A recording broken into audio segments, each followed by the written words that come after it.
Madame, bonsoir. Monsieur, bonsoir. Et vous faites bien de rester sur Dash TV. Le programme, c'est bel et bien un grand forum. Grand forum ce soir, une thématique qui nous intéresse, vous intéresse également. Nous parlons des églises traditionnelles et nouvelles églises, nécessité d'un dialogue interreligieux. Nous sommes d'ailleurs en train de mettre un terme à cette série que nous avons ouverte. Ça fait 3 semaines exactement, évoquant ces églises de par là et par-ci. Aujourd'hui, nous allons clôturer avec une possibilité ou une nécessité d'un dialogue interreligieux, tout au moins pour la stabilité de l'Église de Jésus-Christ. Je voudrais le dire ainsi.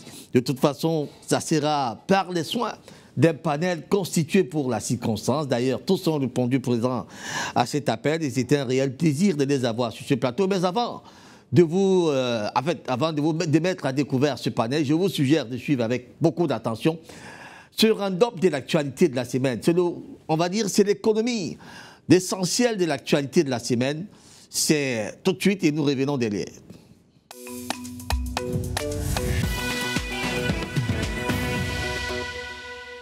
Bienvenue à l'économie de l'actualité de la semaine. Visiblement, le séjour de Paul Biya à Paris n'est pas de tout repos. Le président de la République du Cameroun discute affaires, entre autres selon Cameroun Tribune, paru chez Bécrédit. À titre illustratif, l'audience accordée à l'ancien président français, converti en avocat d'affaires, Nicolas Sarkozy. Les deux personnalités auraient échangé sur les contours d'une probable mission économique intercamerounaise dans les prochains jours. Restons au Cameroun, où l'espoir s'étend également dans cet accord d'exploitation du bauxite de Mining Matap. Selon nos confrères du quotidien Le Jour, paru à milieu de semaine, un accord aurait été signé pour exploiter 5 millions de tonnes de bauxite. La convention minière signée mardi 30 juillet entre le gouvernement et la Cameroun Mining and Alumina Company, en abrégé Camalco SA, filiale locale de la société australienne Canyon Resources, n'a pas indiqué la période du lancement effectif de la production du bauxite attendue depuis 2022. Toutefois, aussitôt que le projet sera mis en œuvre, et devrait susciter plus de 2000 emplois pour une production globale de près de 2 milliards de tonnes de bauxite, soit le plus grand gisement de bauxite au monde. Au Sénégal, cette semaine, nos confrères de Voix quotidien constatent que le gouvernement que dirige Ousmane Sonko n'a pas fait un grand pas en avant dans la protection des libertés d'expression. Selon le journal, ces lois liberticides sont toujours en vigueur. Il s'agit pour l'essentiel de l'offense au chef de l'État, atteinte à la sûreté de l'État, terrorisme et bien d'autres. Le journal appelle d'ailleurs à la révision de ces lois. Pris en Côte d'Ivoire, Akwaba Bessi titre Notre Voix, paru cette fin de semaine. L'archevêque d'Abidjan a été officiellement installé ce samedi devant une foule immense de fidèles catholiques en politique et autres forces vives de la nation ivoirienne. Le prélat devrait continuer à maintenir la flamme de l'Église catholique en Côte d'Ivoire dans un contexte où la menace des nouvelles églises est réelle. Akwaba Bessi. Voilà donc pour l'essentiel de l'actualité de la semaine. Bon dimanche et à dimanche.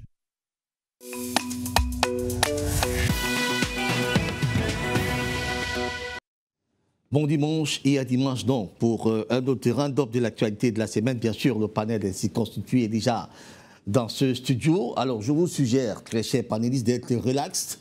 Ne soyez pas comme des gens qui vont faire la guerre tout à l'heure. Soyons plutôt comme des gens, parce que quand je regarde ces visages, on dirait que c'est la guerre. Vous avez préparé la guerre. En tout cas, ce n'est pas la guerre sur ce plateau. Effectivement, nous avons sur le petit écran de repérage Jean-Daniel Lavigne Congo Ebois. Jean-Daniel Lavigne Congo Ebois, mon extrême à gauche. C'est d'ailleurs l'un des permanents de ce programme. Jean-Daniel Congo Lavigne Ebois est enseignant. Il est d'ailleurs très traditionnaliste, il faut le dire.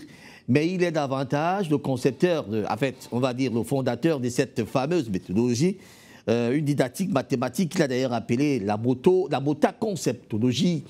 Et il est avec nous cet après-midi, je voudrais dire ce soir. Jean-Daniel Lavigne-Congo et Bois, bonsoir.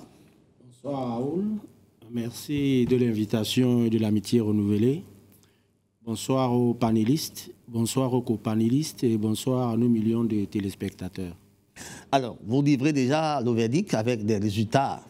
Je crois qu'on en a fini déjà, puisque le probatoire a sonné son glas aussi. On a comme l'impression que c'était un peu catastrophique cette année. Hein. Les élèves se sont beaucoup plus consacrés à Facebook que d'aller à l'école. Donc, on s'est rendu compte avec ces notes, avec ces moyennes qu'on a obtenues au baccalauréat général, par exemple, c'était néant dans plusieurs centres. Et puis, le BPC n'a pas été du tout très éloquent, encore moins le probatoire, pour ce qui est de l'enseignement général. On va dire, l'éducation a redressé, tout simplement, on est revenu à la véritable norme. Ah, c'est une nouvelle donnée qu'il faudrait prendre en compte. Et d'ailleurs, quelqu'un a déjà écrit à ce sujet, j'oublie le nom de l'auteur, mais le livre, c'est « Vers une civilisation du loisir ». Donc, avec le développement du digital, qui, d'un côté, peut présenter le divertissement, et de l'autre côté, la recherche, il va donc falloir faire la part des choses, aussi bien au niveau des établissements scolaires qu'à la maison. Parce que ces gadgets, je parle des smartphones, autant ils peuvent nous aider à mieux mener les recherches, autant ils peuvent nous divertir au point que nous serons nuls à l'école. Donc, les parents et les enseignants ont à développer de nouvelles stratégies pour que finalement, les enfants ne se laissent plus emporter. Alors, on se souvient des années, on prenait 7 de moyenne admis au baccalauréat. Cette fois-ci, c'est terminé. Bon, hein. je ne pourrais rien dire à ce sujet parce que ce qu'on fait dans les délibérations relève du secret, puisque les délibérations ont lieu dans ce qu'on appelle un secrétariat. Et la racine du mot secrétariat, c'est bien secret. Toujours est-il dit que nous sommes en parler serait livrer le secret. Toujours est-il dit qu'on parvient quand même à connaître la note qui a été délivrée. Ce qui serait contraire à l'éthique et à la déontologie. Donc je ne peux rien dire à ce sujet. Merci bien. En tout cas, nous sommes là pour fouiller, on a fouillé. Et puis nous savons très souvent que depuis des années antérieures, c'était généralement 7, 8 dans certains centres. Et puis on vous donnait une note de 10,02. Quand on voyait 10,02, ça veut dire qu'on vous a repêché. On vous a pris dans les 9, dans les 8, dans les 7. C'est une évidence, je ne parle pas au hasard, je parle en connaissance des causes. Merci beaucoup, en tout cas, on va exciter les parents à davantage être très vigilants vis-à-vis de ce que les élèves lisent à la maison, parce que vous les voyez dans leur chambre en train de lire, ce ne sont pas les cahiers qui sont en face, qui sont en train de lire, mais c'est plutôt ce qui passe à la télévision. Pour ces parents qui aiment donner les télévisions à leurs enfants, faites très attention. Très attention, alors ne soyez pas en train de pleurer quand l'enfant ramène 6 de moyenne, et échoue à un baccalauréat, vous commencez à dire que l'école était dure. Qui vous a dit que l'école a été facile? L'école n'a jamais été facile. Donc il faut du type sacrifice pour y arriver. Merci beaucoup, Jean-Daniel Lavigne-Congo et Bois, enseignant. Vous nous avez rejoints ce soir. Et puis, face à vous, effectivement, le corps à corps, on espère qu'il aura lieu ce soir. On a là un autre invité de marque qui nous rejoint également ce soir, l'abbé Ignace Mpomo. Personne morale, j'aime le dire, homme de Dieu, et d'ailleurs né de l'église catholique romaine. Monsieur l'abbé, bonsoir. Bonsoir Raoul, bonsoir à tous les panélistes. C'est toujours un réel plaisir de vous avoir sur ce plateau, monsieur l'abbé. C'est un plaisir renouvelé. Merci beaucoup. Alors, mais le pape François a saisi l'occasion de ces Jeux olympiques pour appeler le monde entier au rassemblement et à la paix. Il paraît que les Jeux sont également un circuit par lequel on peut faire passer des messages. Oui, mais malheureusement pour nous, nous avons constaté avec beaucoup de regrets d'ailleurs, certaines attitudes de ces Jeux olympiques qui ont justement scandalisé tout le monde entier. Et vous savez, nous avons 1 milliard de chrétiens catholiques dans tout le monde. Et frustré ou bien énervé 1 milliard de chrétiens avec une chorégraphie justement comme celle qu'on a vue aux Jeux olympiques, ça annule exactement la quintessence de ces Jeux. Et puis, je pense que nous, notre foi, ce n'est pas une foi banale. C'est une foi que nous sommes en train de professer. Et professer cette foi en un Christ Jésus, c'est réellement ce que nous croyons. Et nous n'accepterons pas qu'on puisse désacraliser ou bien même rendre ça ridicule. Et nous allons y revenir tout à l'heure, d'ailleurs, sur la thématique des religions et tout cela. Et moi, je pense c'est un blasphème, et même c'est des choses qui méritent, je pense qu'une certaine... chez nous, on parle d'excommunication des auteurs de ces actes odieux. Je crois que qui ont porté atteinte, a porté atteinte à la foi catholique. Tout à fait. Nous n'accepterons pas ça. Très bien. Merci beaucoup, Monsieur l'abbé. Monsieur l'abbé Ignace Pomo, qui annonce d'ailleurs les couleurs de cette émission ce soir, nous rejoint également. Merci beaucoup, Monsieur l'abbé. Alors, un autre invité de marque, connu d'ailleurs des téléspectateurs du Grand Forum, il nous a toujours rendu visite quand le temps lui a permis d'être là. Et effectivement, le temps lui permet d'être là ce soir. Lui, nous l'aimons bien, nos téléspectateurs l'aiment aussi.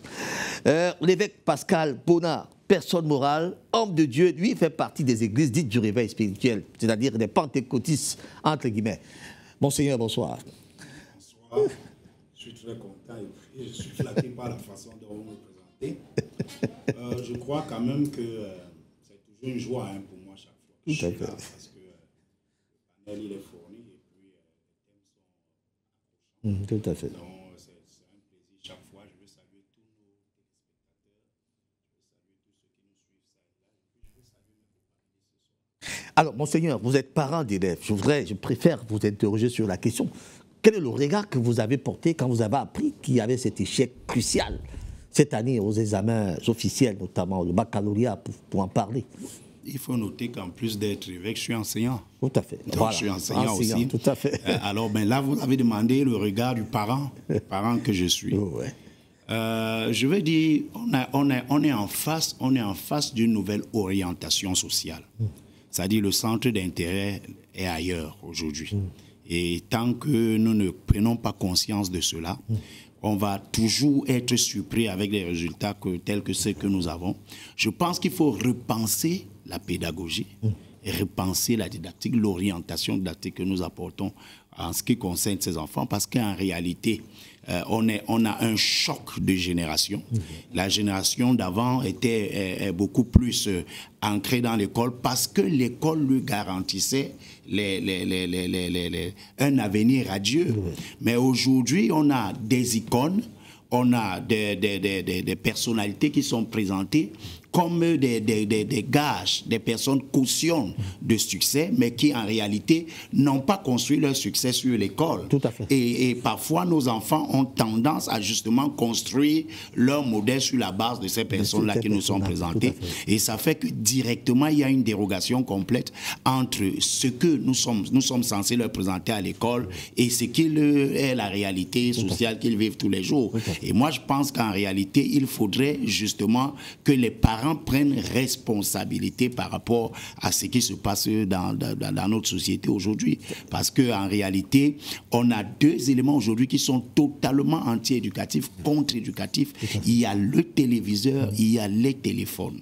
Et puis ces outils-là, tant que nous ne prenons pas conscience pour savoir, pour organiser, et puis je veux profiter sur votre tableau pour sensibiliser le ministère de l'Éducation pour qu'il y ait des séminaires justement pour amener les parents à pouvoir véritablement, et même les apprenants, à comprendre comment se servir de cet outil qui devait être un outil de recherche, un outil d'édification, mais qui aujourd'hui, et personne ne peut le nier, est devenu un outil de dépravation. Et puis tout ce qui nous est présenté dans ces gadgets-là, comme disait à quelqu'un, c'est des choses qui, je ne sais pas si c'est fait exprès, mais on suspecterait que ce soit fait exprès pour justement détourner la jeune génération à pouvoir se concentrer sur ce qui est louable et sur ce qui est acceptable. Parce que ce que nous avons vu au travers de la cérémonie des Jeux Olympiques et toutes les images, des images sensuelles, des images dépravantes qui défilent dans nos réseaux sociaux, des athlètes qui sont pratiquement nus, mais on se pose toutes sortes de questions. On se demande, mais véritablement, où est-ce qu'on va? Donc, en fait, je crois qu'il y a urgence de pouvoir recadrer certaines choses et puis peut-être que ça va s'améliorer, on ne sait pas. Peut-être. En tout cas, nous sommes là pour dénoncer, faire des constats et dénoncer. Maintenant que ceux qui prennent les décisions apprennent les meilleurs. Merci beaucoup, Monseigneur Pascal Bonnard, personne morale, homme de Dieu. Alors, notre quatrième invité, également connu de téléspectateurs de Grand Forum, il est d'ailleurs connu par son adverbe, je voudrais le dire, avec un ton parfois très menaçant sur le plateau. Mais en fait, on l'aime bien ici. En fait, il est là avec vous ce soir également. Le révérend pasteur Mbeya Yap Patrice Amos. D'ailleurs, j'ai dit bien Mbeya Yap. Il faut bien prononcer ce mot, sinon j'aurai des problèmes. Patrice Amos, personne morale, homme de Dieu. D'ailleurs, il fait partie des églises de baptistes. Bon, révérend, bonsoir. Bonsoir, communicateur. Merci de t'avoir aussi ce soir, bon révérend. C'est moi qui vous remercie de m'avoir invité encore une fois de plus pour pouvoir prouver la grandeur du Dieu Tout-Puissant et de sa nature. Je dis un bonsoir particulier à la coordinatrice de l'école Le Petit Monde d'Eido, qui est une femme qui aime cette émission Grand Forum. Ah bon? Voilà, oui, avec son équipe. On va donc lui dédicacer cette émission. Oui, oui, tout à fait. Avec son équipe, le coordinateur adjoint, M. Balan Bargachal, Yves, voilà, et M. Mbala Atangana Joseph Emmanuel et tous les autres. Tout à fait. Qui, surtout la Ils sont en train de nous suivre. Oui, évidemment, la coordinatrice. Vous pouvez même dédicacer toute la communauté de votre église. Hein. Oui, vous pouvez leur faire la dédicace à Dieu.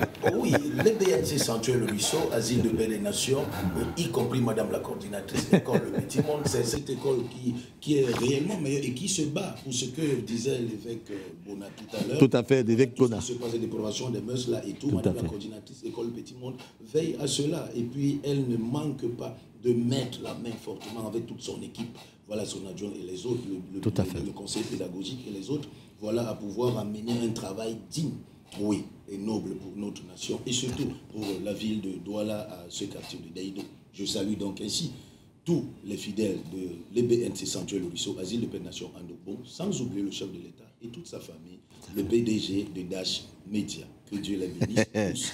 Le chef de l'État, il est encore à Paris. J'espère que depuis Paris, là-bas, on lui dira que vous lui avez adressé un bonsoir à Paris. Évidemment. Il est encore préoccupé aux affaires du Cameroun, là-bas, à Paris, effectivement. Il rentrera, on lui dira que le révérend Mbeya Yap a pensé à lui.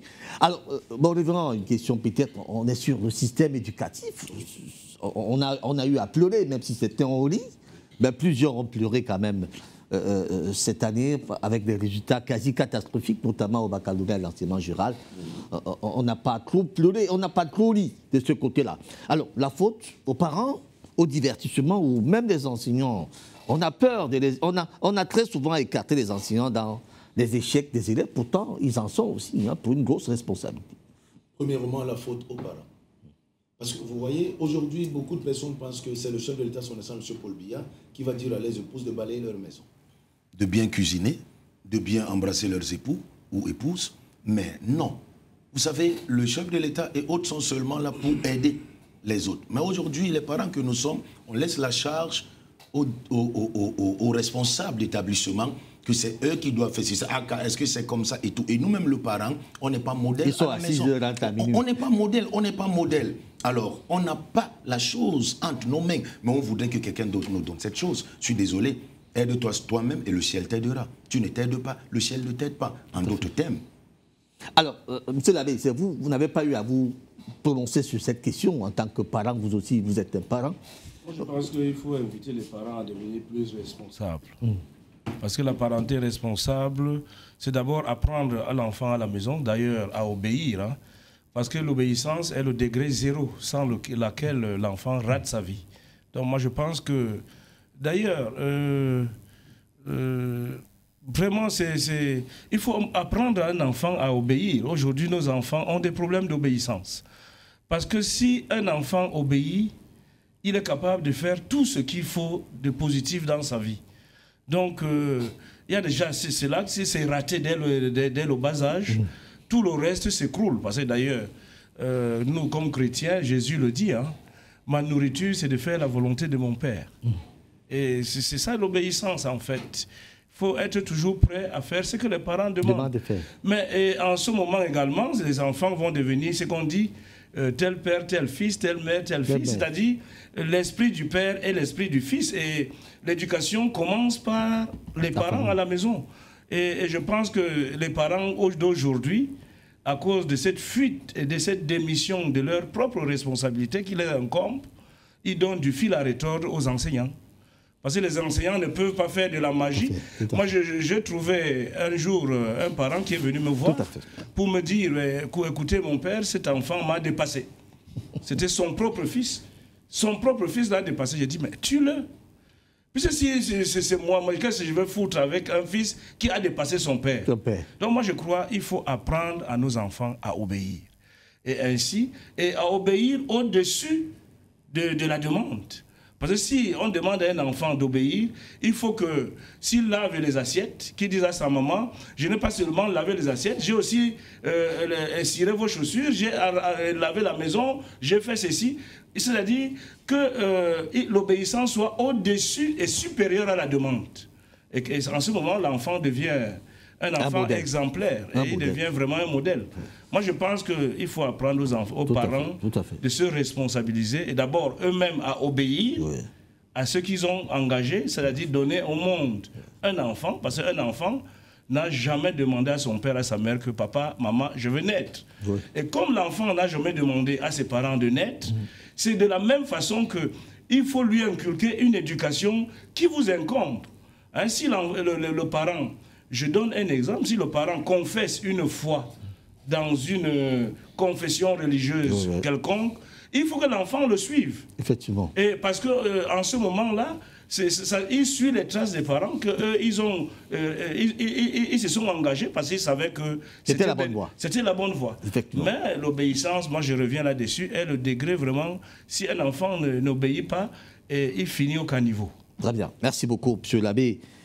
Ignace, vous avez suivi donc, obéissez à vos parents et surtout, allez à l'école, apprenez des leçons, vous allez réussir. J'ai une cousine, hein. J'ai une cousine en ce moment, elle est en Suisse. Je crois qu'elle est en train de me suivre. Elle était en 3e à l'époque, ça fait peut-être 9 ans aujourd'hui. Lorsque elle avait raté le BPC, on lui a demandé, mais Sandrine, pourquoi tu as raté le BPC? Elle dit que parce qu'elle préparait. Voilà la raison qu'elle a donnée. Elle dit que parce qu'elle préparait. Elle dit en patois, j'étais en train de préparer. Pour dire que la maman m'occupait tellement à la cuisine. Donc de toute façon, essayer de voir comment équilibrer les tâches à la maison et permettre à ses enfants de réviser suffisamment les leçons pour leur permettre d'avoir des meilleurs résultats en fin d'année. En tout cas, moi, je suis un parent heureux et je peux d'ailleurs me vanter parce que j'ai 2 succès dans ma famille. Ma fille aînée a obtenu le GCE Advanced Level et la cadette a obtenu le GCE Ordinary Level. D'ailleurs, quelqu'un sur ce plateau a d'ailleurs été l'un des répétiteurs de ces enfants. Dans tous les cas, je suis donc un parent heureux. Très bien.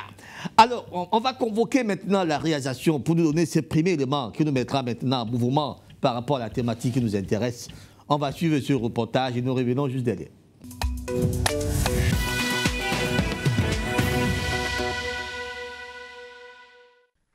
Une prière pour la paix afin que la foi et l'espérance soient renforcées dans le monde et que les hommes soient des artisans de justice et de pardon. Au Centre franciscain international de Sarajevo, le pape François a rencontré les représentants des différentes confessions religieuses présentes en Bosnie-Herzégovine. Il a rappelé que le dialogue est une école d'humanité et un facteur d'unité qui aide à construire une société fondée sur la tolérance et le respect mutuel. Dans un monde encore lacéré par les conflits, Sarajevo, la Jérusalem de l'Europe, avec sa variété de peuples, de cultures et de religions, peut devenir à nouveau signe d'unité, un lieu où la diversité n'est pas une menace mais une richesse et une opportunité pour grandir ensemble. Les religions ont une tâche primordiale à cet égard, a expliqué François, car le dialogue interreligieux, avant d'être une discussion sur les grands thèmes de la foi, est une conversation sur la vie humaine. Dans ce dialogue, a-t-il expliqué, on partage l'existence quotidienne, concrète, avec ses joies et ses peines, ses fatigues et ses espoirs. On assume des responsabilités communes, on projette un avenir meilleur pour tous. Toutefois, a conclu François, il est toujours bon de rappeler que le dialogue, pour être authentique et efficace, suppose une identité formée.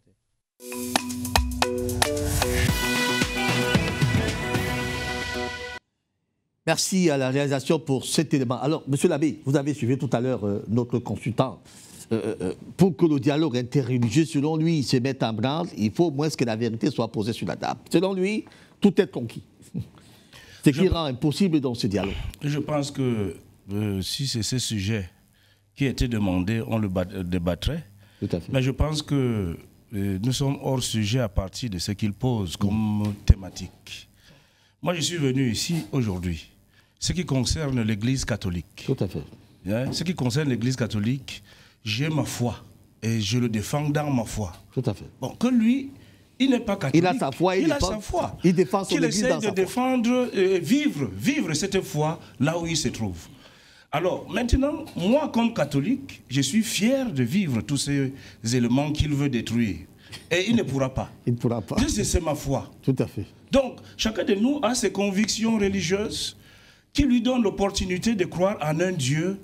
Et vous ne devez pas croire. Et nous, comme chrétiens, nous avons la foi en Jésus-Christ. Et cette foi a beaucoup de moyens de salut. Et parmi les moyens de salut, chacun peut prendre le moyen le plus efficace pour lui. Tout à fait. Et puis, deuxième chose, personne ne parle de nulle part. Vous ne pouvez pas mieux parler de l'Église catholique qu'un catholique. Donc, moi, je pense que ce n'est pas au débat aujourd'hui. Le débat, c'est sur la possibilité d'un dialogue. Tout à l'heure, oui, ce reportage, oui. Il ne regarde pas. D'ailleurs, l'Église catholique, ce n'est pas une religion, monsieur. L'Église catholique n'est pas une religion. Et si tu classes l'Église catholique dans le cadre des religions, c'est que tu es à côté de la plaque. Et moi, je pense que... C'est quoi l'Église catholique? Moi, je pense que... Je pense qu'il faut aller à la source, n'est-ce pas? Oui, effectivement. Quel regard chrétien? Parce que toutes les églises chrétiennes, le christianisme, d'ailleurs, le Christ l'a dit, qu'il soit un, n'est-ce pas? Mais le plus souvent, toutes les églises qui sont chrétiennes... Oui.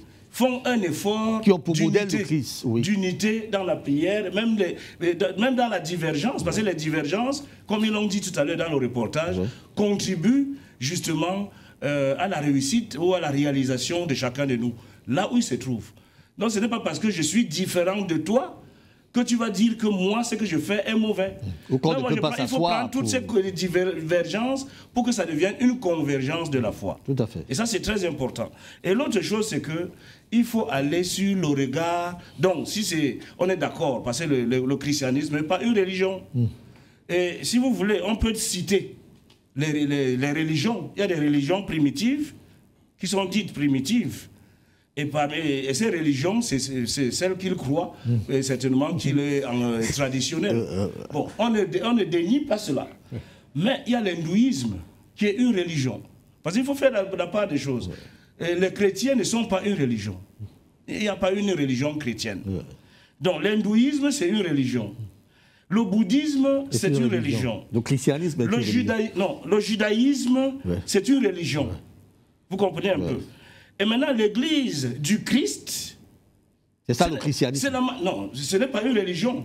Ce n'est pas une religion. Maintenant, c'est le regard... Moi, si je comprends très bien la question que vous avez posée, c'est le regard des chrétiens vis-à-vis des autres religions. Vous comprenez? Quel est notre regard? Peut-on s'asseoir? Est-ce qu'on peut s'asseoir ensemble, pour essayer d'avoir... Est-ce que nous convergeons ensemble? Voilà, si pour vous essayer voyez de converger. Une église chrétienne discuter avec une autre église chrétienne, ça veut dire qu'ils ne sont pas tous chrétiens. Ils ne sont pas convergents. Parce que l'église de Jésus-Christ prône l'unité. Qu'il soit un. Et d'ailleurs, il le dit lui-même, le Christ. Et si quelqu'un prône la division de l'église du Christ, il est hors de la plaque. Donc, moi, je pense ceci.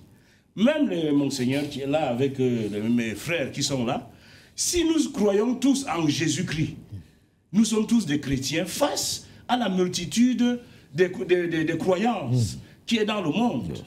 Et nous devons maintenant organiser un dialogue interreligieux. Et je vais te dire, c'est l'Église, c'est le christianisme, c'est les églises du Christ qui se sont mis ensemble dans le mouvement œcuménique. D'ailleurs, toutes les églises que tu vois dehors ne font pas partie de l'œcuménisme. Il y a des confessions religieuses qui sont ensemble pour l'œcuménisme. Et ces confessions religieuses, c'est eux qui ont réfléchi pour voir ensemble quel regard sur les autres qui croient aussi en un Dieu monothéiste. Tout à fait. Donc c'est pour cette raison, ce n'est pas une affaire de l'Église catholique. Mais si chez les baptistes par exemple, ils croient en Jésus, on se met ensemble pour dialoguer dans le sens de la convergence de la vie avec les autres religions qui ont aussi un impact dans notre société. Si on vous comprend bien, M. l'abbé, on ne peut que s'asseoir avec des gens qui ont le même esprit. Oui, avec vous, normalement, les qui ont le même esprit avec vous, qui ont les mêmes dogmes, si on peut le dire, avec vous. L'église du Christ, Ecclesia c'est une assemblée, n'est-ce pas, qui se rassemble. Et tous ceux qui croient en Jésus, Jésus d'ailleurs dans toute sa vie, il a toujours eu l'habitude de rassembler les hommes de toute provenance. Donc il n'a jamais fait de différence envers personne. Et moi je pense ceci, lorsque les chrétiens se vivent, n'est-ce pas, c'est cette prière sacerdotale de Jésus dans la Bible, qu'ils soient un. Si nous tous nous vivons cette prière, nous nous déclarons chrétiens, en ce moment nous avons une attitude aussi envers les autres qui croient seulement au monothéisme, tout à fait, à Dieu. Très bien. Et c'est de là où naît, depuis Vatican II, n'est-ce pas? Vatican II nous invite à un autre regard, le regard neuf, c'est-à-dire avec l'objectivité qui est difficile. L'objectivité est difficile entre la méfiance et a priori. Et maintenant, il y a aussi de l'admiration naïve. Et il faudra essayer, n'est-ce pas, de sentir avec sympathie et avec même une certaine lucidité d'esprit ce que les autres vivent. Mais pas seulement, moi je ne parle pas, ici, je ne peux pas faire une... Alors vous parlez là des aspects qui peuvent favoriser un dialogue interreligieux. Vous avez mais le dialogue interreligieux voudrait que tous les chrétiens soient d'un seul côté et que nous puissions cheminer ensemble avec les non-chrétiens qui croient d'autres au Dieu, qui ont d'autres croyances, d'autres au panthéisme, d'autres avec des révélations prophétiques, on ne sait pas, et même parfois les mystères. Donc moi je pense que notre rôle, c'est d'aller vers eux et de dire aux chrétiens qu'il y a déjà ce dialogue qui est amorcé, interreligieux, et nous l'avons vu tout à l'heure dans ce reportage. On va voir ce que ça donne, parce que ça n'est demain que dans les salons et des chambres, mais concrètement on ne voit pas ce que ça produit. Du coup, en termes de conséquences, on a une multitude d'églises qui ne font que pondre. Donc dans tous les cas... Moi je pense aussi, Raoul, il faut d'abord définir ce que c'est une religion. Non, vous chutez par là, en définissant ce que c'est qu'une religion. Qu'est-ce qu'une religion? Il y a une pléthore de définitions. On ne peut pas. La religion en tant que telle, et nous trouvons beaucoup de définitions, et même les unes partielles, et les autres compliquées. Mais pour le Vatican II, et même Zaïner, qui est l'auteur... Vatican II, il y a Vatican I? Oui, il y a eu Vatican I. Le Vatican II, c'est avec le pape Jean XXIII et qui a continué avec... et c'est eux qui ont pensé au dialogue interreligieux. Donc voilà, aujourd'hui nous en parlons. La religion, ce sont des réponses aux questions profondes de l'homme. Vous comprenez? Et il y a des hommes et des femmes aujourd'hui qui ont des questions profondes dans leur humanité. Tout à fait. Et c'est ça la religion. Très bien, merci. Alors, on va revenir à vous, monsieur l'abbé. Alors, monseigneur l'évêque Pascal Bonnat, peut-être une réaction, peut-être à chaud? Déjà, je suis un peu embarrassé parce que je ne retrouve pas mes marques. Pourquoi je ne retrouve pas mes marques? Parce que le thème qui m'a été, auquel on m'a soumis, en fait, nous y sommes. Je ne retrouve pas, je ne m'y retrouve pas trop. On a parlé des églises conventionnelles et des églises nouvelles, la nécessité d'un dialogue interreligieux. Et puis si je reviens à ce que vous m'avez envoyé, effectivement, c'est exactement ça. Il y a un point d'interrogation à la fin. Oui, tout à fait. Je ne sais pas si vous l'avez expressément mis. Oui, exactement. Okay. Je l'ai mis expressément. OK. Alors, ça veut dire que vous nous amenez dans une orientation selon laquelle il faudrait qu'on essaye de penser la possibilité d'un dialogue. Des dialogues, effectivement. Et lorsque j'ai travaillé vos thèmes, j'ai pu percevoir dans votre pensée que vous créez une opposition dans votre esprit entre les églises chrétiennes dites conventionnelles et celles qui sont chrétiennes aujourd'hui, qui naissent à gauche et à droite. Donc, en fait, dans votre pensée, on va éluder l'hindouisme et le reste de tout, qui sont justement des religions telles qu'il est devenu, mais vous êtes un peu plus centré dans le christianisme. Oui, effectivement. Alors, à partir de ce moment, je vais un peu rejoindre pour une fois que je viens ici, mon ami et moi, parce que là, alors, il faudrait qu'on qu'on soit un peu logique dans l'approche de la résolution de la situation qui nous est posée. Ça veut dire que s'il faudrait que les églises qui sont dites chrétiennes puissent amorcer un dialogue, il faudrait déjà qu'on sache les bases sur lesquelles doivent se conférer ce dialogue-là. La question du dialogue n'a pas commencé avec l'Église catholique, mais lisons la Bible.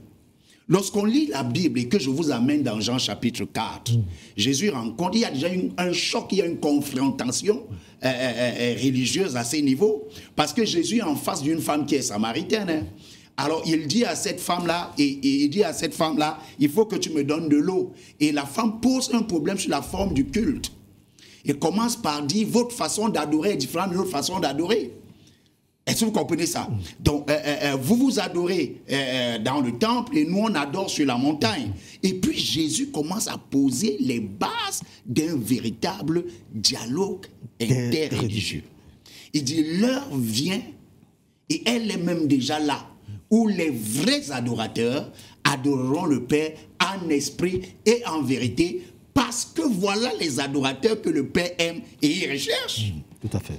Alors, ça veut donc dire qu'à la base, si on doit énoncer les bases d'un dialogue interreligieux, il faudrait qu'on commence à passer à dire quelle est la forme de culte, les différentes formes de culte qui existent entre les églises que vous avez définies. Et pourquoi il y a une scission entre une église A qui fait d'une certaine façon et une église B ou une église C qui fait d'une autre façon. Et l'orientation dans laquelle vous vous dites, c'est pourquoi est-ce qu'il n'est pas possible que l'église A qui fait d'une certaine façon et l'église B qui fait d'une certaine façon et l'église C qui fait, ne peuvent-elles pas s'asseoir autour d'une table et arriver à une solution barycentrique de façon à ce qu'on puisse uniformiser la forme de notre culte? C'est ça la problématique en fait. Parce que je veux recadrer parce que pour moi, je n'aime pas entrer dans des débats où on va dans tous les sens. Je voudrais qu'on reste dans le thème qui m'a été posé parce que c'est sur ce thème-là que j'ai travaillé. Alors, donc, lorsqu'on revient donc sur votre thème-là, il faut donc qu'on commence par se poser des questions. D'abord, je commence par me poser la question, pourquoi mon ami doit dire que c'est l'Église catholique qui doit initier le dialogue? Je ne sais pas, je suis perdu. Je ne sais pas, je suis perdu. Pourquoi est-ce que c'est l'Église catholique qui doit initier le dialogue? Les postulats de l'adoration, du culte qu'on doit offrir à Dieu ne sont pas totalement dépendants. La vérité n'est pas catholique. Tout à fait. La vérité, elle est biblique. Il faudrait qu'on aille rechercher les axes de ce dialogue-là dans la Bible et non dans une église. Et c'est pourquoi justement je le rejoins parce qu'il a fait une gymnastique là et dans sa gymnastique je retrouve un pilier sur lequel je vais m'appuyer parce qu'il a parlé des Saintes Écritures. Mais seulement qu'en réalité il a exposé ça sans aller vers la recherche de ce que nous sommes en train de débattre. Comme d'habitude, il nous a un peu égaré en nous parlant de l'évangile, du fameux évangile de Thomas.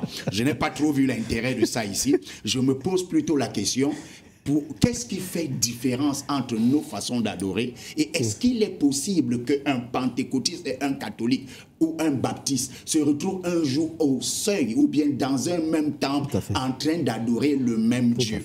C'est ça le problème. Et si cela n'est pas possible, pourquoi c'est pas possible? Et si cela est possible, comment cela est possible?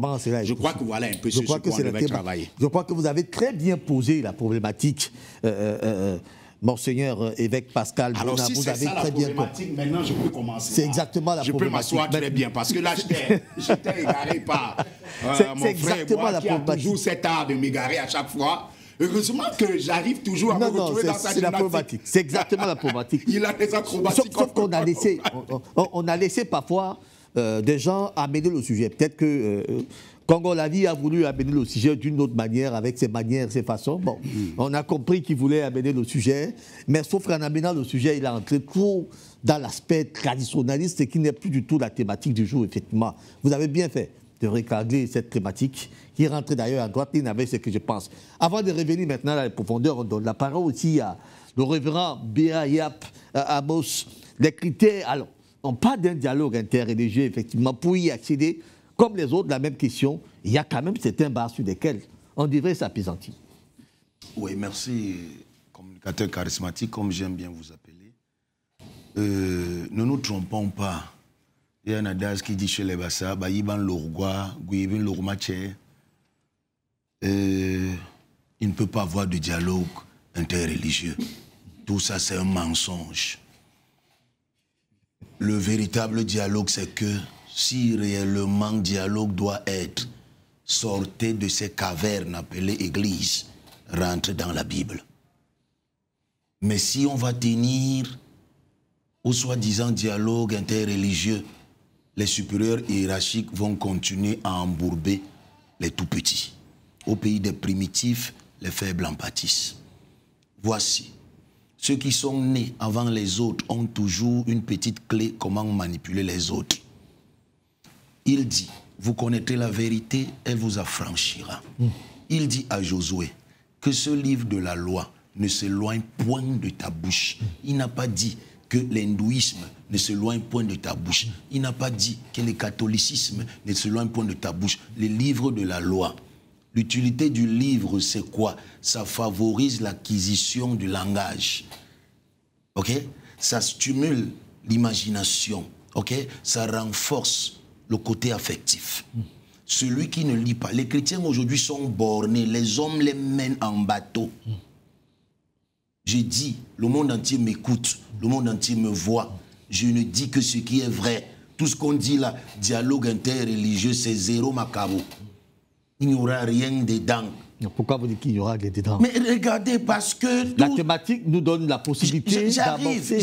J'arrive. Parce que chacun connaît, et pourtant seule la Bible connaît.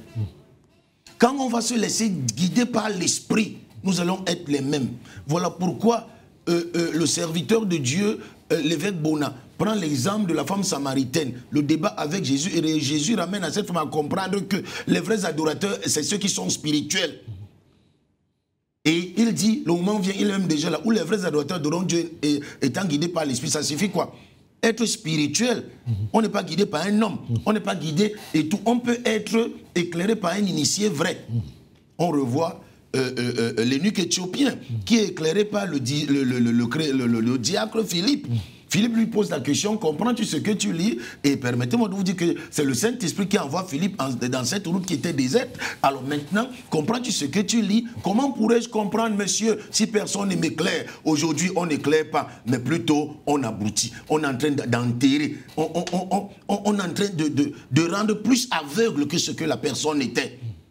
C'est ce que je vous dis. Le monde entier m'écoute et ce que je dis, Dieu sait que c'est vrai. Et c'est lui qui prend le travail de moi. Ça, c'est ce que vous voulez dire. C'est ce qui est vrai. C'est pas ce que je veux dire. C'est ce qui est vrai. C'est ce qui est vrai et c'est ce que vous voulez dire. Non, c'est ce qui est vrai. Et c'est ce que vous avez dit. Et c'est ça ce que j'ai dit. Bon, maintenant, il faudra qu'on comprenne. L'évêque Bona, je crois qu'il a pris ma place à un moment donné, à quelques minutes, il a pris ma place pour essayer de recentrer nos débats. Effectivement, il doit être recentré dans ce sens-là. Nous avons la thématique sur le petit écran, je vous en prie. Vous allez voir que cette thématique porte en saint germe une possibilité d'un dialogue avec un point d'interrogation dessus. On dialogue, mais pour dialoguer, on va où? On fait comment? On commence comment? On dialogue sur quelle base? Qu'est-ce qu'on recherche dans le dialogue? Voilà des questions sur lesquelles on peut s'apaisantir ce soir pour voir si catholiques, avec chrétiens, catholiques, chrétiens, pentecôtistes, chrétiens, adventistes, parce que vous êtes tous des chrétiens, à ce que je vois. Chrétiens, bouddhistes, les bouddhistes ne sont pas chrétiens. Ainsi de suite. En tout cas, je n'ai pas la capacité de dire qu'ils ne sont pas chrétiens, mais j'imagine. Alors, comment faire? Jean-Daniel de la vie, Congo et Bois, sans toutefois nous distraire, essayons, on peut rentrer. Les critères, y a-t-il quand même, y a-t-il des bases sur lesquelles on peut y aller? Au-delà de ce que vous avez exprimé tout à l'heure comme étant pour vous d'histoire qui a été tronquée, tout ce qui a été tronqué, les catholiques qui ont tout tronqué, et il revient à ces catholiques de les mettre sur la table la vérité avant d'engager un dialogue. Je crois que là aussi, on a contesté cela. Merci bien. Alors, ce qu'on croit être seulement les piliers de la doctrine du catholicisme peut également être les piliers de n'importe quelle doctrine, donc de n'importe quelle religion. Puisque chaque religion a son histoire à partir de son fondateur et à partir des textes sur lesquels s'est appuyé ce fondateur. Alors, voilà vous pourquoi... êtes encore dans votre logique. Je souhaite qu'on sorte là. On va évoluer, vous allez voir là où je vais atterrir. Oui, c'est justement là où vous m'attendez. Oui. Donc, l'histoire est là pour chaque religion ou chaque congrégation qui ne doit pas être tronquée. Et après l'histoire, il y a donc maintenant les textes. Et après les textes, il y a donc ce qu'on peut appeler les dogmes, mais pour lesquels moi je ne suis pas d'accord, mais que je peux remplacer par doctrine. Si les religions s'entendent sur ces trois piliers, histoire, texte et doctrine, vous allez voir qu'un dialogue religieux sera possible. Ça veut dire qu'ils peuvent s'asseoir à ce moment-là. Ce qui ne semble pas être le cas avec vous, M. l'abbé. Mais moi, je pense que nous sommes en train de patauger. On essaye de comprendre pourquoi, s'il y a possibilité de s'asseoir. On prend les choux là-bas, on prend les patates et tout ça. Mais moi, je pense que il faudrait qu'on soit un peu... Parce qu'il y a une convention des églises. Je regrette parce que ça existe, cette convention. À ce que je sache, il y a une convention avec les églises protestantes qui sont dans le... qui sont dans le mouvement écuménique. Dans le mouvement écuménique. Et l'église catholique, qui est un peu l'église, comme il disait tout à l'heure, mais l'église catholique fait de son mieux pour que les églises conventionnelles puissent se retrouver de temps en temps. Même au Cameroun, ça existe. Je regrette que nous ne sommes pas avertis, mais je dis, ce qui se passe aujourd'hui... Est-ce que le problème, ce n'est pas le fait que non, je voudrais ces églises gravitent plutôt autour du noyau église catholique? Je voudrais dire ceci. Oui. L'église catholique, comme tu as dit tout à l'heure, Monseigneur l'évêque, a pour source, même le Vatican II, c'est la parole de Dieu. Le Vatican II répond justement à toutes les questions que le Christ ou bien l'Évangile nous pose aujourd'hui. Et c'est à ces réponses que le Vatican a essayé de résoudre. Alors, il faut s'ouvrir, l'ouverture aux autres. Oui. Et ce n'est pas parce que le protestant il s'est réformé, n'est-ce pas, que nous devons continuer à jouir de cette division qui nous a séparés. Mais aujourd'hui, même les protestants, ceux qui sont dans l'église conventionnelle, ils se retrouvent au sein du mouvement écuménique. Et le mouvement écuménique, ce n'est pas un mouvement où chacun veut forcer l'autre, certainement, à pouvoir faire comme lui. Mais qu'est-ce qui se passe au sein de ces mouvements écuméniques? Y a-t-il des dialogues? Je voudrais dire, non, le dialogue... Quel est le sens du dialogue? Non, je voudrais dire ceci. Le dialogue naît à partir du moment où nous sommes dans un mouvement. Vous comprenez? Le mouvement écuménique, avec ces églises conventionnelles qui ont été justement reconnues par la Convention, comme il a dit tout à l'heure, ces églises vont ensemble. Bon, maintenant, si on les mélange avec les nouvelles églises, en ce moment, ça serait un problème. Parce que le problème qui se pose, c'est que les autres ont avancé. Ils ont avancé dans leur dialogue interreligieux. Et c'est justement ça le problème. Parce que là, et le problème ne se pose pas à ce niveau parce que normalement, il faut respecter l'autre. Le respect est primordial dans d'abord la reconnaissance de telle ou de telle religion. Il faut respecter l'autre. Et si on méprise l'autre, en ce moment, le dialogue également devient un peu difficile. Donc moi, je pense que c'est le respect qui nous fait, qui amène même toutes ces églises conventionnelles à pouvoir dialoguer et à pouvoir mener une voie vers ce dialogue. Dans votre dialogue-là, ces églises-là, dont vous dites déjà qu'ils sont... Qu'est-ce qu'on recherche finalement là-bas? Parce que quand on parle d'un dialogue interreligieux, c'est-à-dire qu'on a un objectif, on cherche. Qu'est-ce qu'on recherche là-bas? Je l'ai dit tout à l'heure, nous partons... C'est une prise de conscience d'ailleurs. Parce que tout ce qui arrive dans des églises conventionnelles, c'est une prise de conscience, que chacun prenne conscience que aller tout seul, n'est-ce pas, ne peut pas le mener. Mais vous allez ensemble maintenant, mais dans des voies divergentes. Est-ce que là, ça résout le problème? Les églises conventionnelles répondent à cette prière de Jésus, à cette interrogation de Jésus, qu'il soit un. Qu'il soit un. Parce que l'unité est justement le sommet de la paix. L'unité. Si on n'est pas unis et que chacun dise son mot et il ne respecte pas l'autre en ce moment... Sauf que, monsieur l'abbé, on constate que... Il n'y aura jamais d'unité entre nous. Sauf que, monsieur l'abbé... Moi, je respecte ce que les autres vivent. Vous comprenez un peu? Oui. Je ne sais pas moi qui étais à l'auteur de leur séparation de nous, mais je les respecte. Nous ne sommes pas là-bas, M. l'abbé. Nous sommes en train de comprendre pourquoi on ne parvient pas, pourquoi A et B ne peuvent pas s'asseoir. C'est vrai que vous n'êtes pas au courant. Oui.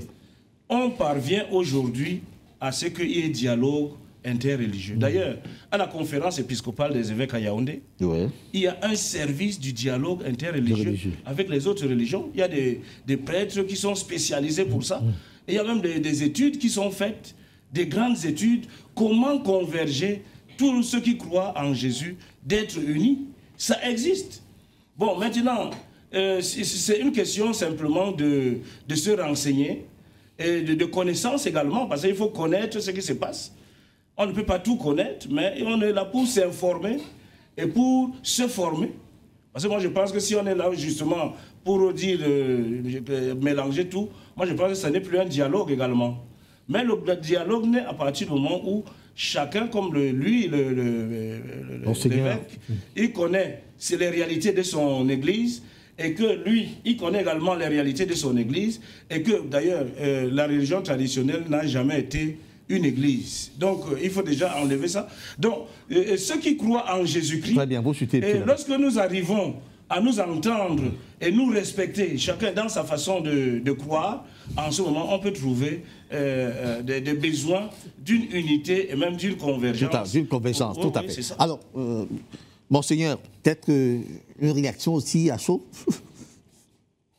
Ok, la base du dialogue. D'ailleurs, pourquoi nous sommes effectivement dans la base du dialogue interreligieux. Une convergence entre un parallélisme dans notre façon, dans l'évolution de ces églises. C'est parce que à la base, toutes ces églises se prétendent être des églises chrétiennes. Alors, et le problème qui se pose, c'est qu'on se demande pourquoi une église A, qui est une église, une confession chrétienne, et elle n'arrive pas à cheminer ensemble avec une église B. Pourtant, tous confessent le Christ. Voilà le problème qui se pose à la base.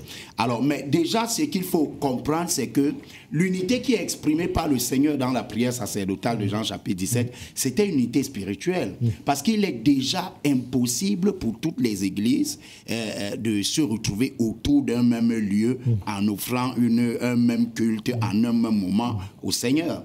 Alors, il est donc question ici de comprendre que même sans qu'on l'accepte, dans nos consciences, le dialogue existe.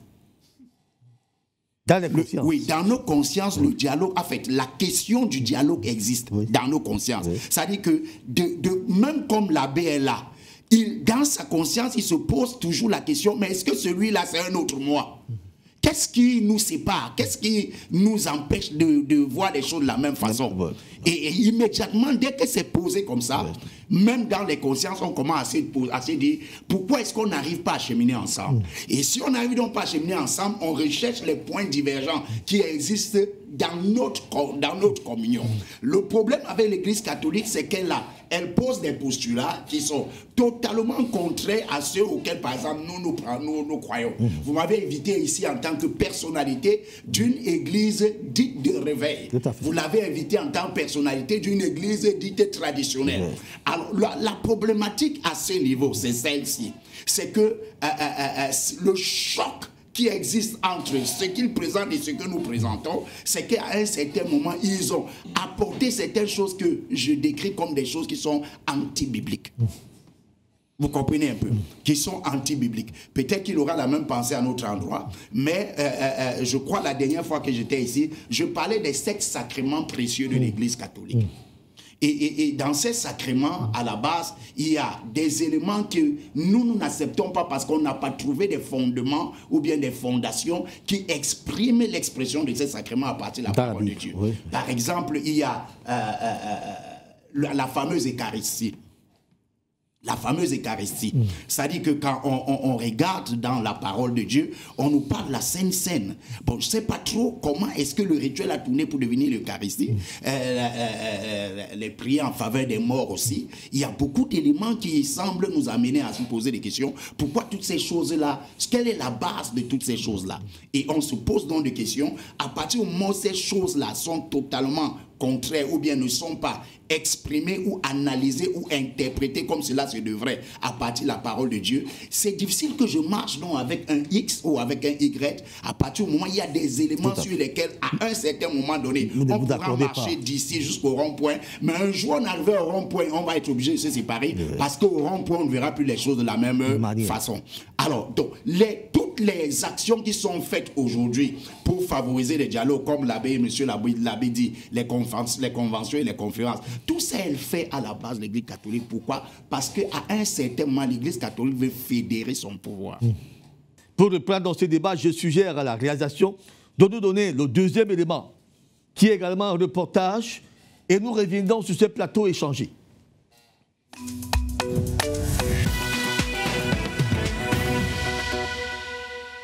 La déclaration Nostra Aetate est un appel à la fraternité universelle promulgué par le pape Paul VI le 28 octobre 1965 à Rome.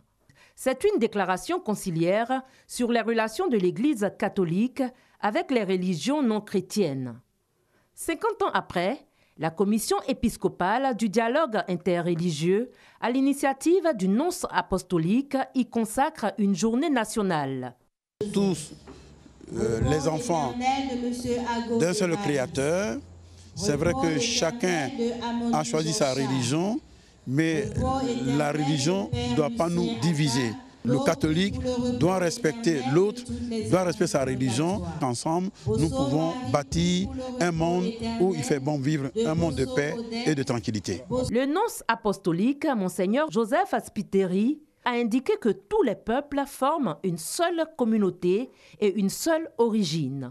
C'est très important pour nous, comme membres des différentes traditions religieuses, de nous rencontrer pour connaître l'histoire, la tradition de nos frères et sœurs, et aussi pour travailler ensemble dans le milieu social, par exemple, projet d'éducation, projet de santé en faveur de la réconciliation pour demander ensemble à tous nos frères et sœurs de différentes traditions religieuses le don de la paix.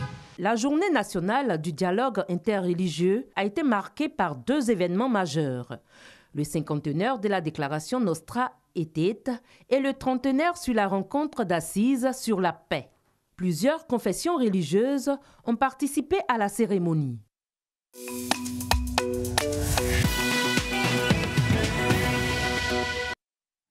Alors, nous allons présenter nos excuses à ces téléspectateurs qui ont subi quand même un brin de choc sur ce plateau. Ce n'était pas habitué à Grand Forum. Mais voyez-vous, ça arrive. Il faut toujours s'y attendre à ces genres de situations. Merci de nous avoir excusés. Et maintenant, asseyez-vous confortablement. Vous aurez droit à votre émission. Alors, oui. Ok, merci bien, monsieur le journaliste.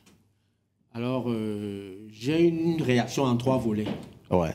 Je commence d'abord par le premier élément qui est passé par rapport au dialogue. On parle du reportage, du premier reportage qui est passé. Du premier reportage. Qui rentre toujours dans la même Bien circonstance. Sûr.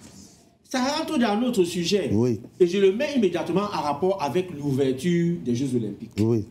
Pour dire que je ne connais pas les références bibliques. Oui. Mais quand je vais parler du passage, certains vont le reconnaître. Oui. Pour dire que, et en me référant à Montaigne, qui parlait de l'arrière-boutique, quand il disait que, en voulant cacher, le peu qu'on laisse voir finit par faire voir ce qu'on voulait cacher.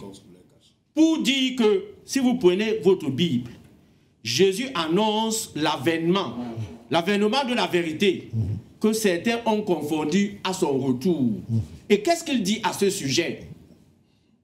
Lorsque vous verrez l'abomination de la désolation dont a parlé le prophète Daniel, on met un tiret et après on dit que celui qui y fasse attention. On met encore un autre tiret et on continue en disant sachez que le temps est proche. Par conséquent, ce qui s'est passé aux Jeux Olympiques, c'est la conformité avec ce texte. Et pourquoi le temps est proche pour l'avènement de la vérité? L'Église catholique est en train de reconnaître maintenant, en faisant son mea culpa, que pendant longtemps, elle nous a laissés dans les mythes et dans les rêveries, dans les nuages. Mais là, nous ne faisons pas le procès de l'Église catholique. Je ne le fais pas. Mais je vais commenter ce qui vient de se passer. Nous ne faisons pas le procès de l'Église catholique. Par conséquent, la religion devant être pratique, il faut arranger les relations entre les hommes. Au lieu de passer le temps dans la commémoration de la vie d'un personnage. Voilà pourquoi ils ont parlé de la guerre de l'Ukraine. Ils ont parlé de la guerre de... la guerre d'Israël. Israël, même... la Bosnie-Herzégovine. C'est justement parce que le but de la religion, c'est de rassembler les hommes et de parfaire leurs relations. Mais quand on reste dans les commémorations de Assomption, Résurrection, Ascension, Naissance, où est le rapport avec la pratique et le pragmatisme, la réalité qui doit régir les rapports humains?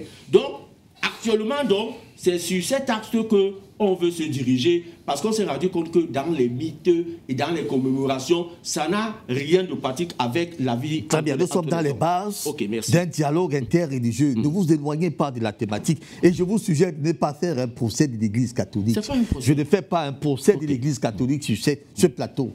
Mais ça n'exclut pas le fait que vous pourriez faire quelques observations. C'est tout à fait normal. C'est le commentaire. Les observations, c'est normal. Alors, mon révérend Beraya. Oui. Merci beaucoup, communicateur charismatique.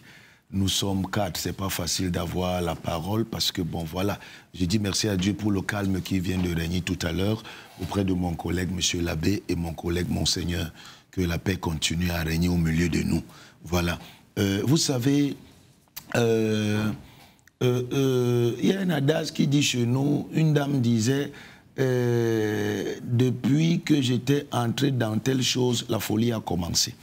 La folie d'Israël a commencé selon les Saintes Écritures depuis le jour où ils avaient écarté Dieu pour être leur dirigeant. À partir du moment où c'est l'humain qui dirige l'humain, c'est un homme qui dirige les hommes, l'homme ne réussira jamais. C'est Dieu qui avait les choses en main. Mais les Israélites ont fini par dire à Dieu, on veut un roi. Et ainsi, il a fini par leur donner un roi, c'était Saoul. Et eux-mêmes, bien après, ils ont constaté, quand c'est Dieu qui gère la chose, il y aura la paix.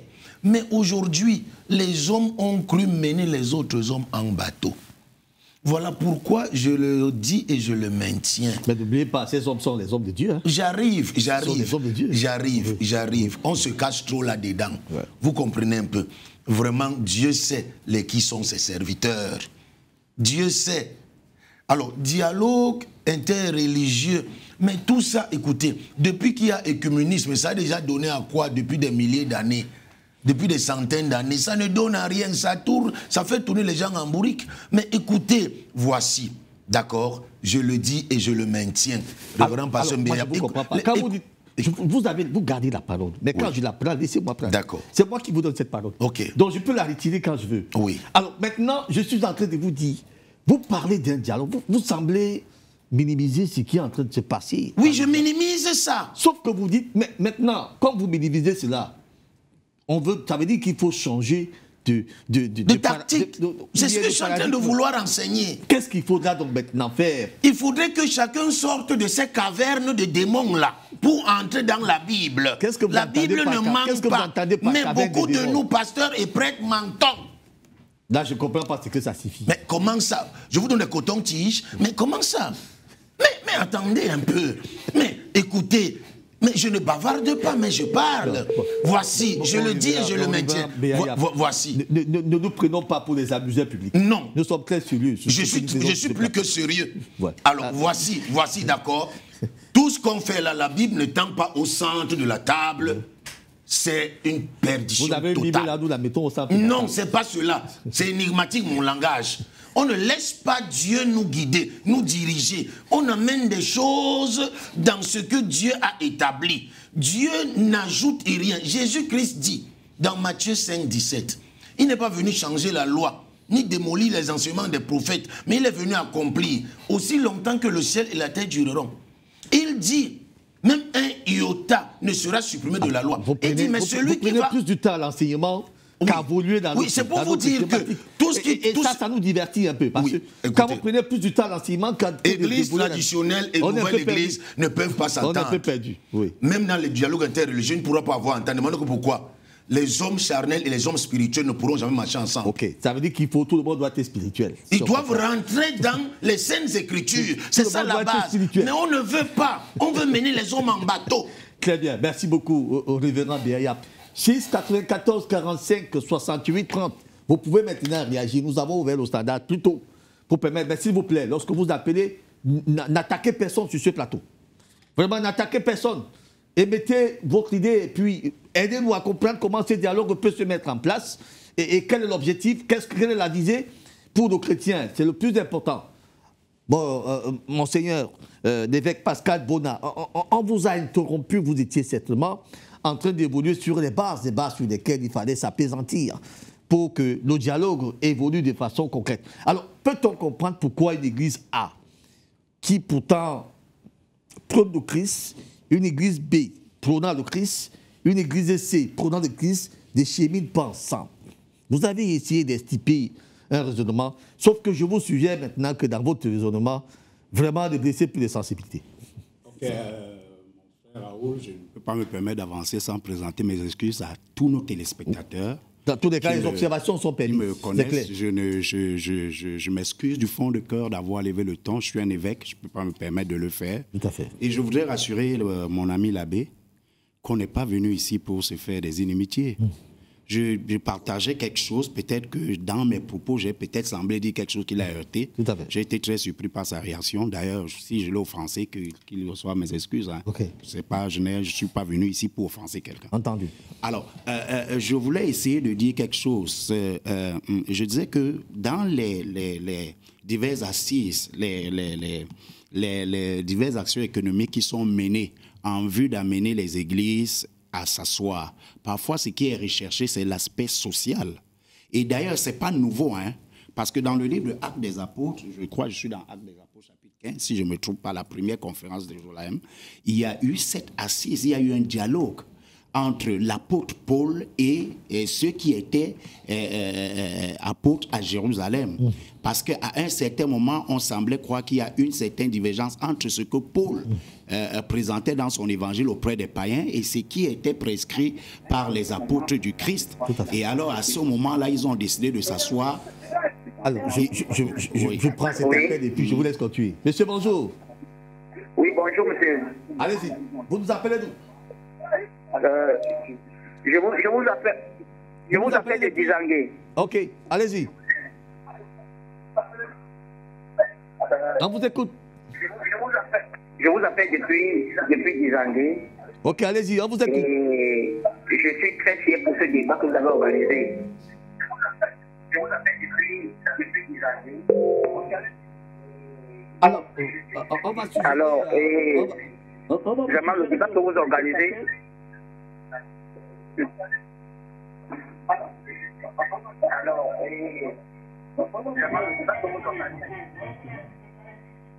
Alors, vous m'écoutez là-bas?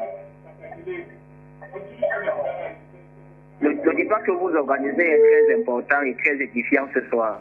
Alors, vous m'écoutez là-bas? Ok, monsieur, lorsque vous nous appelez, ne vous l'écoutez pas. On va d'abord supprimer cet appel. Coupez d'abord cet appel, je vous en prie. Monsieur, lorsque vous nous appelez, ne vous l'écoutez pas. L'écho que nous avons dans ces studios n'est pas du tout bon. Ne vous l'écoutez pas. Arrêtez complètement le volume de votre téléviseur. Comme ça, appelez et après, vous pouvez les allumer. S'il vous plaît. Donc, vous pouvez nous rappeler. Monseigneur, allez-y. Alors, donc, je disais que le dialogue, qu'on l'accepte ou non, il existe dans nos consciences. Et il y a des points sur lesquels nous pouvons marcher ensemble. Toutes les églises peuvent marcher ensemble, surtout en ce qui concerne l'aspect social. Par exemple, on ne sera jamais contre l'idée d'une église, comme par exemple l'église catholique, d'éduquer des gens. On ne peut pas être contre ça, d'éduquer les enfants, on ne peut pas être contre ça. On va toujours être favorable. Mais il y a des points de divergence sur lesquels c'est difficile. On ne peut pas cheminer ensemble. C'est de ça que je parlais. Et cela n'a pas existé aujourd'hui. C'est impossible presque un véritable dialogue de façon physique. Parce qu'à un certain moment, on va se heurter à des éléments sur lesquels on ne pourra pas s'entendre. Mais ça ne veut pas dire que je ne peux pas cheminer avec un membre d'une église catholique. Très bien, on prend cet appel. Bonsoir. Alors, bonsoir, monsieur. Allez-y. Alors, oui, je suis très fier pour le débat que vous organisez ce soir. C'est un débat très édifiant et c'est un débat vraiment de l'heure. Ce que vous êtes en train de faire est un travail très formidable et j'apprécie vraiment la façon dont le débat est mené sur le plateau, notamment avec les Bona. Je salue la pertinence de ces idées. Ça prouve vraiment qu'il fait ce qu'il dit et là où il nous amène. Vous savez, aujourd'hui, quand on parle de débat traditionnel, on parle de l'église traditionnelle et des églises nouvelles, pourquoi est-ce que les deux gens ne peuvent pas s'entendre? Il est en train de tout dire. Parce que si on regarde bien tout ce qui se passe, on voit que déjà, il y a des gens qui n'arrivent pas à dire réellement ce qui se dit dans la Bible. Et c'est ce qu'est en train de sembler vouloir dire les Bona sur ce plateau. C'est-à-dire, moi je pense qu'il agit sur la lumière des Écritures. Vous voyez, aujourd'hui, on n'a rien contre l'Église catholique. Mais on est en train de remarquer au contraire que ils ne disent pas réellement ce que la Bible, ils ne font pas réellement ce que la Bible dit. Et les êtres là soulignés, on ne veut pas, ce n'est pas un problème contre l'Église catholique, mais on veut seulement qu'on nous amène selon les Écritures. Et lorsque les êtres parlent peut-être de l'Eucharistie, qui est devenue, la Sainte Sainte est devenue aussi l'Eucharistie, mais il a très bien raison. Parlons aussi peut-être du baptême du bébé. Donc moi je pense qu'aujourd'hui, l'effet que vous avez invité ce soir sur ce plateau est en train de nous édifier, nous par exemple qui sont dans l'arrière-pays. Il est en train d'apporter des solutions peut-être aux questions qu'on se posait avant. S'il faut que ces deux gens s'entendent, il faut qu'ils apprennent d'abord à comprendre que Christ est pour tout le monde. Il a pris l'exemple de la femme samaritaine. Donc, vraiment nous saluons le débat que vous êtes en train de diffuser ce soir et nous vous souhaitons vraiment bon vent. Merci à vous, monsieur. Monseigneur, allez jusqu'au bout. Alors, donc je disais que lorsque on retourne dans le livre Actes des Apôtres à la première conférence, on a un débat, on a un échange, on a un dialogue. Tout à fait. Et je ne vais pas revenir sur tout ça parce que vous savez, moi, j'aime pas trop citer les versets bibliques parce que je suppose qu'à un certain moment, lorsqu'on veut débattre, il faut qu'on aille au-delà de certains éléments qui sont totalement dogmatiques. Tout à fait. Et à l'issue de ce dialogue, justement, les apôtres sortent avec une conclusion. Ils définissent les minima sur lesquels ils doivent pouvoir travailler ensemble. Oui. Alors, donc, pour répondre à votre question, je dis, le dialogue, il est possible dans les minima. Il ne sera pas possible dans le maximum. Dans le maximum. Ça veut dire qu'on va converger ensemble sur certains points, mais ce sera le minimum. On ne pourra pas aller à la borne supérieure. On va rester à la borne inférieure. Et c'est justement de ça qu'on parle. C'est-à-dire qu'il faut donc, à partir du moment qu'on comprenne qu'on ne peut pas, on ne pourra pas marcher ici jusqu'à Bonabéry, au rond-point. Il y aura des points de divergence. Bon, puisqu'on va cheminer de Bonaprison jusqu'au rond-point, définissons les bases sur lesquelles on va cheminer. On va quand même aller dans la même voiture, qui va prendre le volant et comment est-ce que cela va se passer et tout et tout. Et peut-être à nouveau, on peut définir encore les bases sur lesquelles on peut poursuivre le périple. Ok, donc je suis totalement d'accord avec mon ami Patrice qui estime et qui est le révérend et qui dit bon, il faudrait que à la base ceux qui adorent le Seigneur l'adorent en esprit. En vérité, c'est biblique. On doit, la Bible est claire, elle le dit d'ailleurs. Lorsque j'étais ici la dernière fois, j'ai dit les sacrements, que ce soit ceux de l'Église catholique, que ce soit ceux de l'Église qui est issue de l'Église catholique, c'est-à-dire l'Église protestante, aucun d'eux n'a parlé du Saint-Esprit. Or d'ailleurs, la Bible le dit, celui qui n'a pas l'Esprit de Dieu n'appartient pas au Seigneur. Très bien. Donc voilà déjà des points de base sur lesquels on devrait travailler. Mais quant à l'aspect social, les aspirations sociales à pouvoir répondre à ce qui est requis à l'Église sur le plan de l'horizontal, c'est-à-dire le bien-être des populations qui adorent. Je suis totalement d'accord et d'ailleurs je loue ce qui est fait par ces églises-là. Très bien. Alors, Leslie, notre ingénieur du son du jour, envoyez-nous ce son. Bonsoir. Allô. Oui, bonsoir, monsieur. Je vous appelle depuis Bafia, là. Vous nous appelez d'où? Depuis Bafia, j'ai dit. Ok, on vous écoute. Oui, je voulais vous dire que bon, je suis votre... ici, municipalement, votre débat là. Mais il est un fait, c'est que, vous voyez, la Bible, effectivement, c'est un livre qui a été écrit sur lequel on doit expliquer, c'est pas faux. Mais dans la Bible, on dit que si on pouvait dire tout ce que Jésus a fait dans la Bible, on aurait une Bible qui partait d'ici l'océan Atlantique. Alors, s'agissant de l'Eucharistie, pour lequel les évêques parlent là. Moi, je ne sais pas, si on voit les protestants, on parle de la Sainte Seine. Et c'est ça, Jésus m'a dit, voici mon corps, voici mon sang, je vous le laisse. Hein, c'est ça. Bon, et puis il est important de dire que la Bible n'est pas un livre ordinaire pour lequel on doit l'interpréter de cette manière comme comment dirais-je, un livre de philosophie. Il faut avoir fait des études théologiques pour parler de la Bible. Bon, alors, moi je pense quand même qu'il y a des écoles de théologie et je ne suis pas en train de supporter une église en tant que telle. Mais il est important que, bon, si peut-être quelqu'un est dans une certaine religion comme ça, il sera aujourd'hui pasteur ou prêtre, après demain il sera évêque, sans avoir étudié la Bible. Alors, je n'aimerais donc pas que ceux qui n'ont pas fait les études théologiques parlent beaucoup plus de la Bible. Parce que la Bible, c'est pas ça qui est la cohérence en Dieu. Je vous remercie, monsieur. Ok, merci beaucoup, monsieur. Alors, monsieur l'abbé, je reviens à vous maintenant. Alors, peut-être une réaction d'abord, avant d'aller vers la question que je voudrais poser. Voilà, la réaction, c'est que c'est dommage que je réagisse tout de suite, comme je l'ai fait au frère qui est là. Parce qu'il y a des choses que nous ne pouvons pas continuer à écouter. Parfois, c'est pas bon. Quand ce n'est pas bon, on arrête. Mais si je l'ai interrompu, je m'en excuse. Hein, je m'en excuse. On n'est pas des ennemis. Mais ce que je voudrais ici, dire, c'est-à-dire le fait que nous soyons rassemblés ici, c'est parce que nous voulons édifier. Oui. En quelque sorte, ceux qui nous écoutent. Oui. Ce n'est pas pour faire des polémiques, l'Église catholique a fait ceci. D'ailleurs, depuis que je fais les plateaux ici, ce n'est que le seul nom que j'entends. L'Église catholique. Personne ne nous dit ce que c'est son Église. Mais je voudrais aussi que vous nous édifiez un peu sur votre pratique de la foi. Ne passons pas du temps simplement... Nous ne parlons pas des églises. Oui. Nous ne parlons pas... Non, je voudrais dire ceci. J'ai dit toi-même, ne faisais pas le procès d'une église. Je voudrais que chacun puisse nous éclairer sur sa pratique de la foi. Et en ce moment-là, nous pouvons éclairer mieux ceux qui nous écoutent et qui nous voient. Donc, moi, je suis content et je voudrais le répéter ici aujourd'hui. Ce qui a été à l'époque de Paul et des apôtres, ça s'est passé. Vous comprenez? Aujourd'hui, il faut qu'on ait les pieds sur terre. Et nous voyons la réalité en face. Nous avons commencé ici tout à l'heure avec l'échec généralisé de notre société vis-à-vis des valeurs fondamentales que les uns et les autres doivent respecter. Et ces valeurs-là, ce n'est pas une religion qui les a enseignées à la base.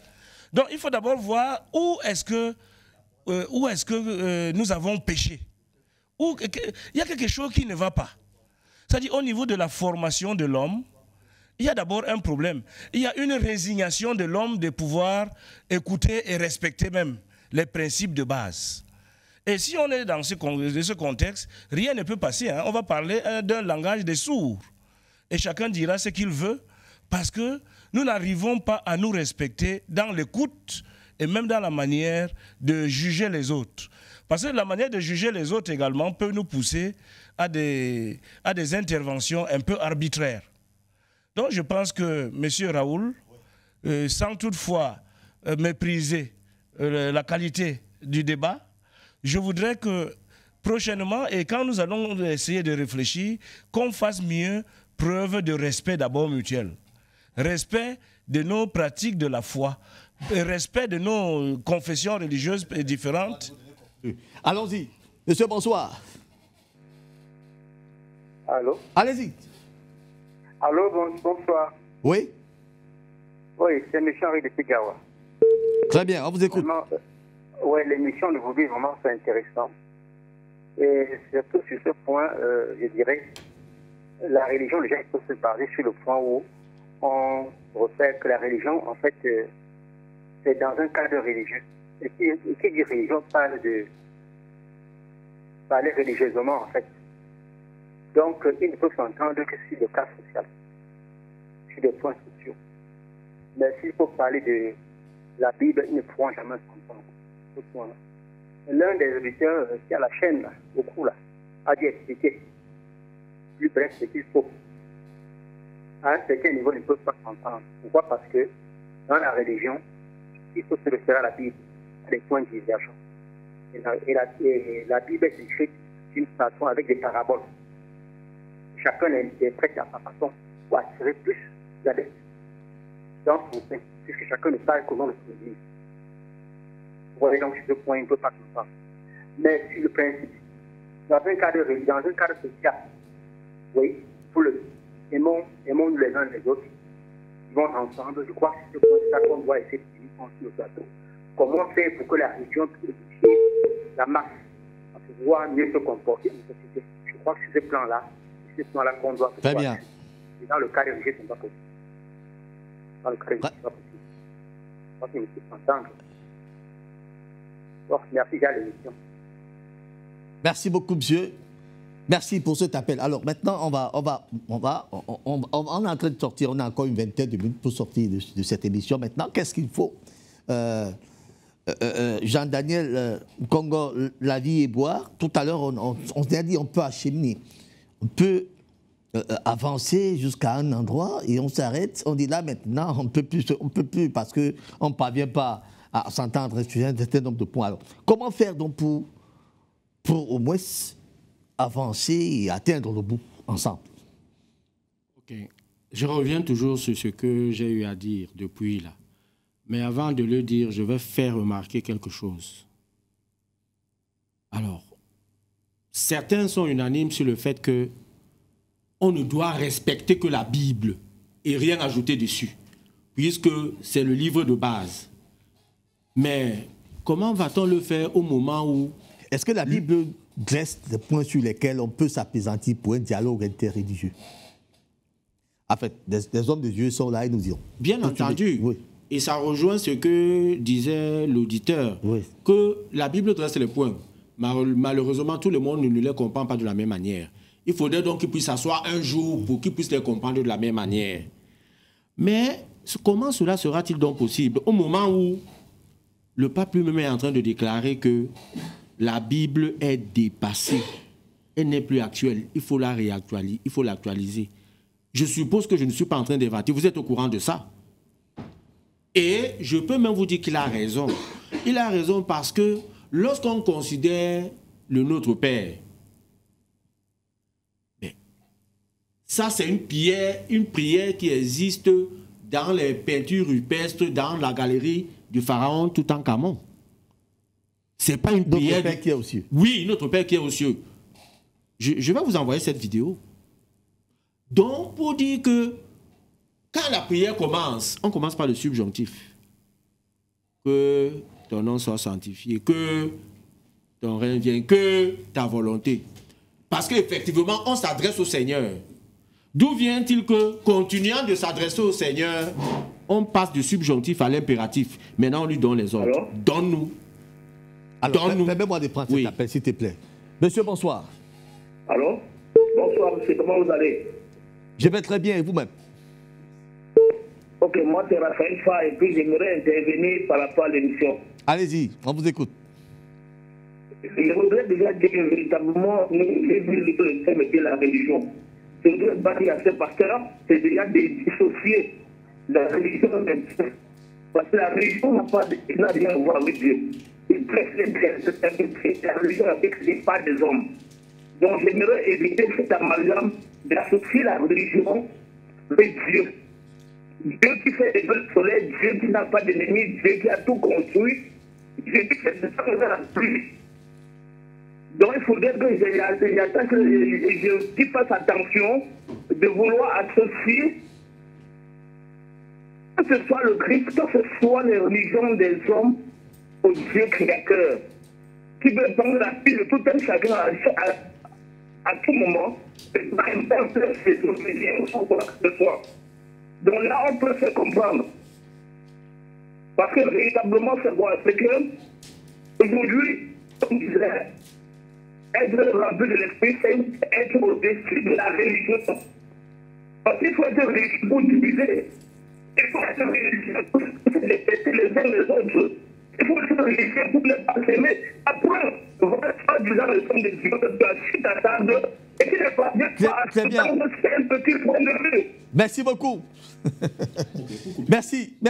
Pour que le dialogue interreligieux soit possible, il faut que toutes les religions pratiquent plus la spiritualité que la religion.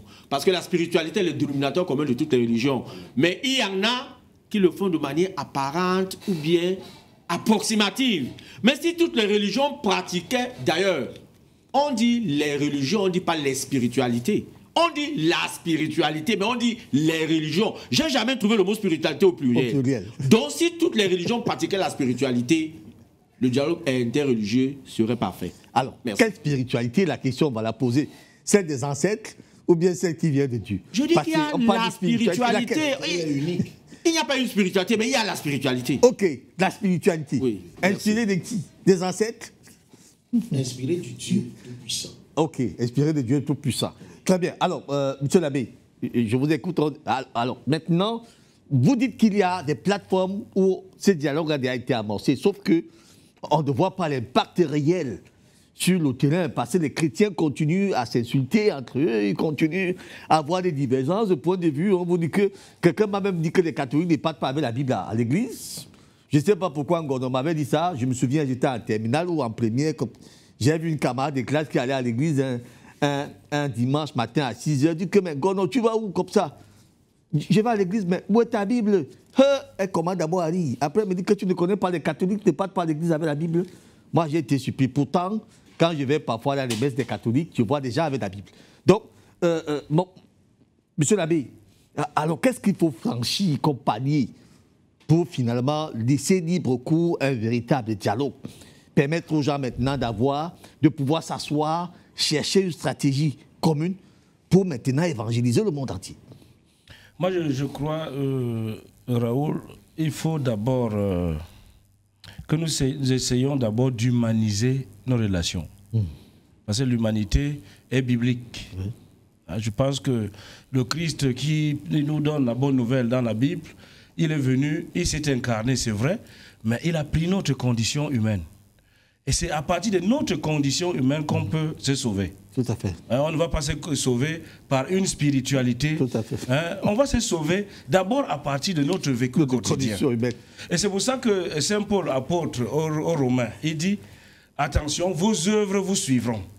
Donc, à côté de la spiritualité dont il est question, il y a les œuvres humaines. Si vous prenez la machette, vous me tuez. Mais vous devez quand même passer quelque part pour que vous puissiez vous justifier. Donc moi je pense que nous vivons sur cette terre. Il n'y a personne qui peut vivre sur cette terre et en même temps vivre en l'air. Oui, tout à fait. Nous devons partir de la terre. De cette terre. Saint Augustin, un grand penseur, docteur de l'Église, qui a même fondé beaucoup de choses et qui a réfléchi sur toutes formes de philosophie, il a dit, aujourd'hui, parlant de la Bible dont il a parlé tout à l'heure, il faut faire taire les paroles pour faire parler les actes. Parce que nos actes, parfois, si les actes sont humains, ça peut traduire une certaine humanité de l'homme et ça peut transformer même l'homme de l'intérieur. Donc nous partons des actes que nous posons pour pouvoir maintenant évaluer notre position spirituelle avec Dieu. Donc moi je pense qu'il ne faut pas vivre comme si la terre n'existe pas. La terre c'est le socle et c'est même notre lieu d'existence. Pour être saint, il faut d'abord partir de notre condition humaine.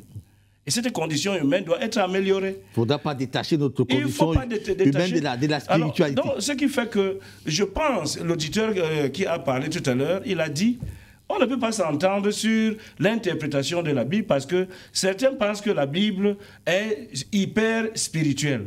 Or, la Bible nous aide également à vivre le vécu, le train-train quotidien de nos relations avec les autres. Et d'ailleurs, Jésus l'a dit, le commandement, le plus grand commandement, c'est d'aimer. Alors, si nous passons le temps à aimer les autres, je crois que même le message de Dieu qui est contenu dans la Bible est déjà vécu. Ouais. Parce que c'est l'amour qui est justement le mot-clé de toute la Bible. Tout à fait. Même Saint-Augustin, le même Saint-Augustin, il disait aime et fais tout ce que tu veux. Cet appel, on revient. Monsieur, bonsoir. Allô? Oui, bonsoir. Vous nous appelez d'où? Je m'appelle Félix, j'appelle depuis Garoua. On vous écoute. Ok, l'émission est vraiment intéressante. Et je voulais aussi donner mon point de vue en ce qui concerne le dialogue interreligieux. Allô? Allez-y, monsieur. Allô? Ok. Bon, je disais donc tantôt que il peut bien exister le dialogue entre les confessions religieuses. Il faut d'abord briser la barrière qui existe entre ces différentes confessions religieuses, c'est-à-dire le respect de la religion de l'autre. Tant que nous ne respectons pas la religion de l'autre, il n'y aura pas de dialogue. Moi, j'ai été convoqué une année en 2019 à la conférence épiscopale où il y avait plusieurs confessions religieuses. Il y avait les chrétiens catholiques, protestants, orthodoxes, même les musulmans. Si nous nous réunissons déjà dans cette lancée, ça veut dire qu'il peut y avoir un dialogue entre les différentes confessions religieuses. Merci beaucoup, monsieur. Merci. Je crois qu'il est parti. OK. Donc je vais chuter. Je disais que, franchement, nous ne pouvons pas faire... D'ailleurs même, il y a ce qu'on appelle le nominalisme. Je reviens là-dessus parce qu'en philosophie, chacun a sa façon de nommer, même en sa langue, tel ou tel objet. Et nous ne pouvons pas, justement, dans le cadre de la foi, converger tout ce que nous croyons, c'est-à-dire différemment, ce que moi je crois comme catholique, avec ce qu'il croit comme église réveillée.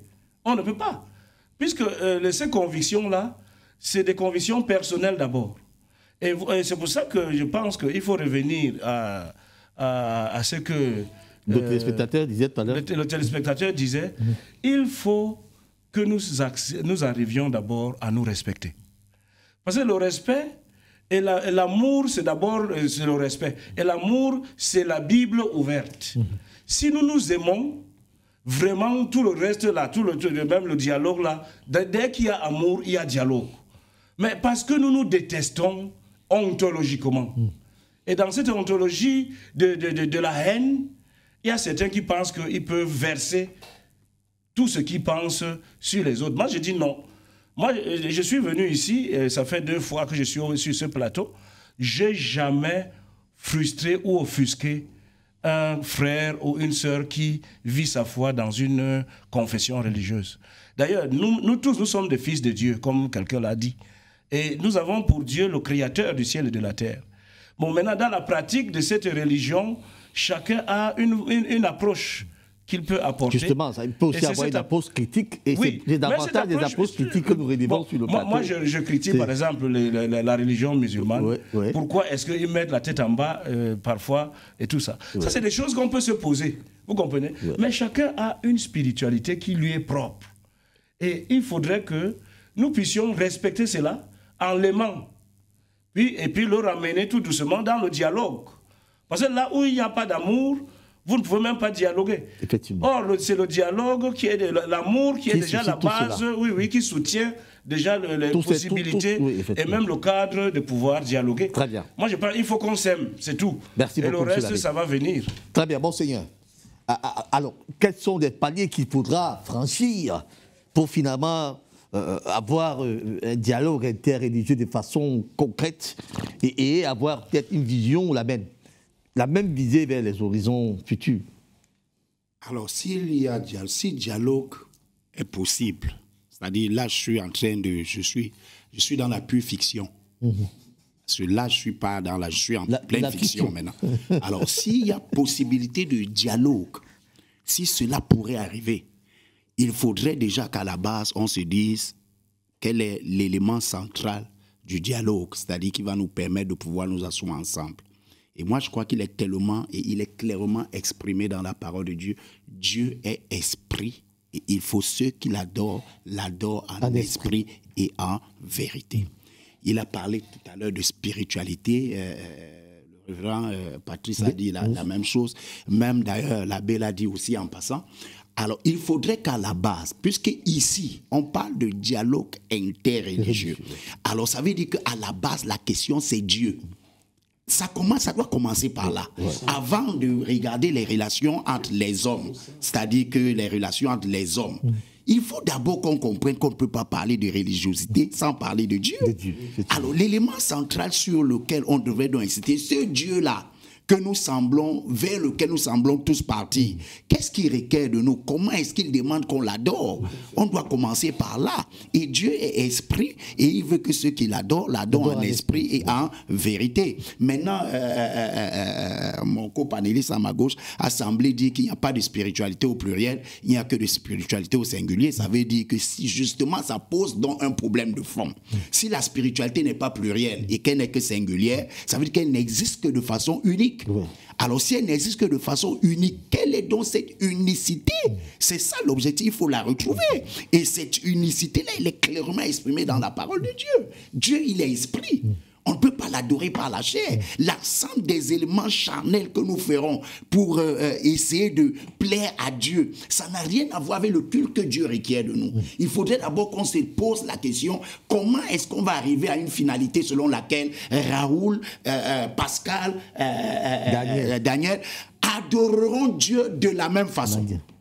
Et c'est là le problème. Le dialogue n'arrive pas à se faire parce qu'à la base, on n'adore pas Dieu de la même façon. La forme n'est pas la même. Oui, dès même que si la forme du culte sera la même, à partir de ce moment, on commencera à s'asseoir. Maintenant, on va évoluer là où l'abbé va, dans les œuvres.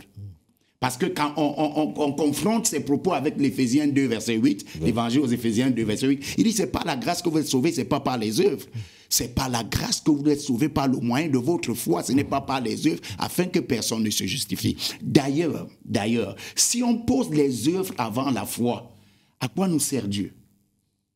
Parce que Dieu, quand il entre dans ma vie, quelqu'un comme moi, je sais ce que j'étais avant de l'avoir rencontré. Je sais ce que j'étais. Et je peux témoigner de ce que je suis devenu parce que justement, je crois au Seigneur et je lui exprime ma foi. C'est l'expression de ma foi qui va justement m'amener à me comporter d'une certaine façon. Comment est-ce que je pourrais aimer? D'ailleurs, l'apôtre Paul l'exprime dans l'évangile des Romains. Il dit, mais comment est-ce que, où est-ce que j'ai appris, tu ne convoiteras pas, cela n'avait pas été dit. Comment est-ce que je pourrais découvrir certaines choses, faire certaines choses si je n'ai pas un élément catalyseur à l'intérieur de moi qui me pousse à agir de façon différente? D'ailleurs, le texte le dit, si quelqu'un est en Christ, il est une nouvelle créature, les choses anciennes sont passées et toutes choses sont devenues nouvelles. Ça veut donc dire qu'il faut d'abord commencer par être en Christ. À partir du moment où tu es en Christ, ton attitude change. Ta façon de parler change, ton comportement change. L'amour qu'exprime l'abbé va venir parce que le Christ est à l'intérieur de toi. S'il y a la haine, s'il y a la division, c'est parce qu'on n'a pas le Christ. Ou alors si on ne le voit pas de la même façon, on ne l'adore pas de la même façon, on ne le considère pas de la même façon, la révélation qu'on a de lui n'est pas la même. Il y a ça. Il y a certains qui l'ont parce qu'ils se disent, il est le nôtre dans notre église pentecôtiste, il est le nôtre dans notre église baptiste. Mais Christ, il n'est pas d'une église. Christ, ce n'est pas une église. Lorsqu'on est chrétien, on n'est pas chrétien. Aucun nom de ces églises, vous les verrez dans la Bible. Pentecôtiste, oui, bon, dans Actes chapitre 2, on parle du jour de la Pentecôte. Oui. Mais église pentecôtiste, ça n'existe pas. Église catholique, ça n'existe pas dans la Bible. Église protestante, ça n'existe pas dans la Bible. Église, tout ça, ça n'existe pas dans la Bible. La Bible dit, Actes des Apôtres, chapitre 4, verset 12, il n'existe sous le ciel qu'un seul nom qui a été donné par les hommes, qui a été donné au milieu des hommes par lequel pourrait être sauvé, c'est le nom de Jésus-Christ. Et si chacun de nous prenait donc ce Jésus-Christ comme un modèle, puisqu'on semble tous être des églises chrétiennes, et se disait, ce Christ-là que je professe, qu'est-ce qu'il me demande? Qu'est-ce qu'il me demande? Et si j'étais prêt à le faire, je pourrais cheminer avec quelqu'un d'autre si nous voyons les choses de la même façon. Est-ce qu'on a un autre appel à prendre, M. l'abbé? On a un appel à prendre? Ok. M. l'abbé. Ah oui, oui. Non, je vous donne la parole. Je vous donne la parole. Il a voulu réagir à la chose, c'est vrai, je vous donne la parole. À 2 minutes, je vous en prie. Oui. Je dis, n'oublions pas également que le Christ est le Verbe de Dieu qui s'incarne. Très bien. Oui, je dis merci. Vous savez, dans la vie, parfois, je l'ai dit au début, il ne faut pas qu'on se voile les yeux, il ne faut pas qu'on se trompe. Et je redis encore, je le maintiens, quand c'est un homme qui dirige les hommes, ils vont partir une fois dans le trou. Jésus-Christ dit à ses disciples, il dit, celui qui demeure uni en moi et à qui je suis uni porte beaucoup de fruits, car vous ne pouvez rien faire sans moi. Oui, arrêtons voir. Car vous ne pouvez rien faire sans moi. Alors, donc, aujourd'hui, je ne peux pas m'entendre avec monsieur l'abbé si on n'adore pas Dieu de la même façon. Pourquoi? L'apôtre Paul dit, Il dit les fondations sont déjà bâties en la personne de Jésus-Christ. Nul ne peut en poser d'autres. Plusieurs prendront du foin, de la paille, du bois pour ajouter sur les fondations. Mais l'ouvrage de chacun sera clairement révélé au jour du jugement. Alors, c'est là le problème. Il dit aux Galates, si l'Esprit de Dieu nous a donné la vie, laissons donc cet Esprit diriger notre conduite. Jésus-Christ dit, heureux ceux qui créent la paix autour d'eux seront appelés enfants de Dieu. Pour créer la paix, dialogue en question interreligieux, il faut être les hommes de paix. Mais la majorité de nous, dirigeants de soi-disant ces églises ou dénominations, on n'est pas des hommes de paix. Nous sommes là pour nos intérêts. Il n'y a pas Christ même au milieu de nous. Chacun a Christ, mais il n'est pas éclairé, il n'est pas réveillé. Il doit être éclairé. On va prendre cet appel. Monsieur, bonsoir. Bonsoir, monsieur. Allez-y. C'est juste pour poser la question au monsieur qui dit qu'il n'a jamais fait comme quelqu'un sur le plateau. Et après, il est en train de dire que les musulmans collent la tête au sol, les critiques. Il ne voit pas déjà qu'à l'église catholique, où on se prosterne devant Marie, et que Jésus a demandé de ne pas se prosterner devant les statuettes, c'est déjà une mauvaise chose. Et maintenant, il n'est quand même pas bon d'appeler le nom des musulmans quand ils ne sont aussi des plateaux pour se défendre. Bon, c'est en tant que chrétien. Merci. Merci beaucoup, monsieur. Alors, donc voici, quand nous regardons ce qui se passe aujourd'hui, ce n'est que du folklore. Alors, catholique ne peut pas s'entendre avec baptiste, pentecôtiste et tout. Il faut la Bible au centre. Je l'ai dit tout à l'heure. Si la Bible n'est pas au centre, pour que chacun puisse voir et observer comment devenir esprit au moyen de Jésus-Christ, qui est le modèle, qui est le chemin, la vérité et la vie, on ne peut pas. Ce qu'on dit là, que soyez amour, cette prédication de tous les jours, cette routine-là, mais vraiment, vous allez vous unir avec quelqu'un qui va vous mener à la mort. Une seule personne et la résurrection, c'est Jésus. Alors, si on voudrait avoir le véritable dialogue interreligieux, que chacun de nous puisse se soumettre, que tu sois le pape François, ou le pape Benjamin, ou le pape Grégoire, ou le pape je ne sais qui, ou le pape Mbembe et consort, mais rabaissons-nous et observons les saintes lettres. Les saintes lettres. Mais là, on ne parvient pas. Chacun tire profit. Oui, bien sûr, mais ce n'est pas normal. Et c'est ce qui se passe aujourd'hui. Dans l'écuménisme que mon frère est en train de parler, tout ça, ça fait tourner les hommes. Et après, tu as dit à soi-disant la mort est là. Après, et tout ceci. Et on commence à chanter. Voilà, il y a les sucres funèbres, ceux-là funèbres de gauche et de droite. Voilà, Christ a donné, Christ a repris. Quand? Depuis quand et comment? On dit Christ est déjà à la porte. Il va revenir. Quand? Mais écoute, arrêtons un peu ce mensonge. Il a donné et il a repris. Qui a donné, qui a repris? Mais Moïse dit dans le psaume 90, enseigne-nous à bien compter nos jours, afin que nous appliquions notre cœur à la sagesse. Vous voulez dire que l'homme est son Dieu lui-même. En d'autres termes, il dit, vous avez le choix à faire. Je place devant vous la vie et la bénédiction d'une part, la mort et la malédiction de l'autre part. Choisissez la vie. Mais aujourd'hui, on choisit les intérêts matériels. Écoutez Marcelo Tunazi, il dit, sa femme a tout laissé. Les grands vêtements, les grosses voitures et tout ceci. Il dit vanité de vanité. Il dit, la vie religieuse avec Jésus-Christ, ce n'est pas le matériel. C'est pour sauver d'abord l'âme et l'esprit. Tout le reste des choses là, nous sommes des locataires, on va tout laisser. Très bien. On va tout laisser. Nous sommes des locataires et nous allons partir. Merci beaucoup. Alors, on va vous donner une minute pour conclure, effectivement, parce que d'abord, on me fait déjà des gros gestes que nous avons déjà fait, le timing. Okay. Oui. Alors, en conclusion, puisque toutes les religions qui doivent faire le dialogue interreligieux parlent de Christ, donc c'est les paroles de Christ qui doivent nous interpeller. Et la plus grande parole de Christ, c'est le nom qu'il s'est donné lui-même, en s'appelant le Fils de l'homme. Quand les religions auront compris ce que c'est que le Fils de l'homme, on ne va même plus chercher, le dialogue religieux sera évident. Affirmatif. Très bien.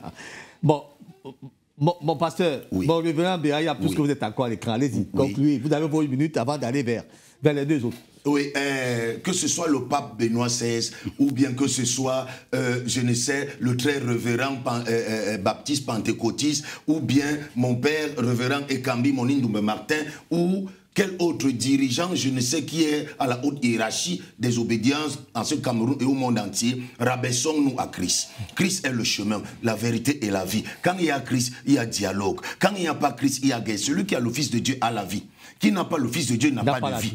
Mais alors, aujourd'hui, on ne veut pas se rabaisser. On est là. Mais à la fin, quand il retire le petit souffle là, tu es plus qu'un ver de terre. Merci. Alors donc, je rappelle, pour qu'il y ait un dialogue, que tous ceux-là qui apprécient les autres hommes et les chapelets, les autres hommes et ceci dans le plan baptiste, dans le plan pentecôtiste et tout ça, c'est vanité. Si Christ n'est pas au milieu de nous, le dialogue là ne sera que perdition. Merci beaucoup.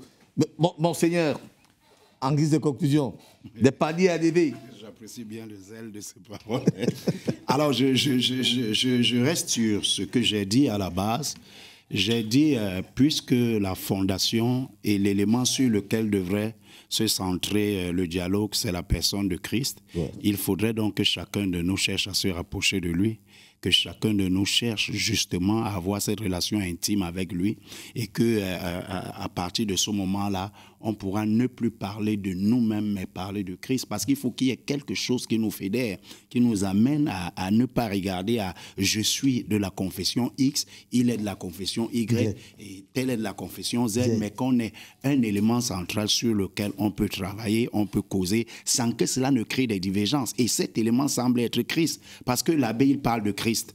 Hein? Là, il ne va jamais porter une offense sur Christ. Moi, je parle de Christ, je n'en porterai pas une offense. Le révérend, il parle de Christ. Alors, tout semble démontrer que le seul élément qui peut justement nous pousser à dialoguer sans qu'on ait à considérer les concessions de tel ou bien les pensées de l'autre, c'est Christ. Alors, à partir du moment où on est donc unanime sur cette idée, il faut qu'on tous on aille à la recherche de ce Christ pour savoir qui il est, ce qu'il nous demande de faire. Et là, à partir de ce moment-là, la Bible va peut-être qu'il faudra déjà évoquer Christ pour qu'il nous donne les bases du dialogue interreligieux. Il a déjà peut-être fait. On sort avec vous, monsieur l'abbé. Voilà, moi je voudrais simplement conclure, hein, parce que je suis d'accord avec la parole de Dieu. On peut lire la parole de Dieu, on peut même la vivre. Mais on dit, Saint Jean le dit, et le Verbe s'est fait chair et il a habité parmi nous. Et Jésus s'est incarné dans ce monde. Tout à fait. Et le fait que Jésus s'incarne a pris la condition de l'homme de ce monde. Il voulait le remonter vers Dieu. Il voudrait que l'homme puisse vivre une conversion profonde pour devenir un converti lui aussi. Et c'est ça le mouvement de l'incarnation du Fils de l'homme. Et la Bible ne peut pas être tenue loin de ce mouvement d'incarnation du Christ dans le monde. Donc notre vie du monde est liée à ce que nous lisons dans la Bible. Et dans la vie que nous menons dans ce monde-ci, c'est d'abord prôner l'amour autour de soi, le respect, prôner certaines valeurs pour que nous puissions être accessibles et que nous soyons aussi accessibles les uns et les autres. Et en ce moment, on pourra se conformer grâce à cette parole de Dieu qui nous unira. Merci donc à toutes les quatre. Vous avez suivi, nous parlions des églises traditionnelles, nouvelles églises, nécessité d'un dialogue interreligieux. Nous avons mis un terme maintenant à cette série d'émissions axées sur les églises nouvelles et les églises traditionnelles. La semaine prochaine, nous reviendrons parler cette fois-ci de l'éducation. Nous parlerons de la scolarité et des manuels scolaires. Ça sera là les prochaines thématiques qui vont nous intéresser sur ce plateau. Merci à toutes les quatre.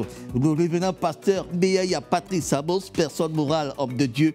L'abbé Ignace Pomor, personne morale, homme de Dieu. Évêque Pascal Bona, personne morale, homme de Dieu. Jean-Daniel Laville, Congo et Bois, enseignant et notre consultant permanent dans ce programme. Merci à Paul Icomé qui a réalisé ce programme aux côtés de qui se trouvait effectivement l'ingénieur du son du jour, Leslie. Et nous avons vu du côté des hautes ondes notre ami Kevin. Et bien sûr, dans ces studios centrales, pour nous mettre en orbite, c'est notre édifice dont je vous donnerai le nom très prochainement. Je préfère le garder d'ailleurs dans ma soutane, je voudrais dire dans ma festivité. Madame, Monsieur, merci de nous avoir écoutés. Trouvez ce programme à rediffusion mardi 16h. J'essaierai la vendredi fortement. À dimanche prochain, forcément, pour vous conduire dans les méandres de notre grand forum. Cette fois-ci, un peu moins tensionné que celui-ci. Ça, c'est vrai. Ça, je vous le promets. Merci à tous et à très bientôt. On va chercher pourquoi Jésus...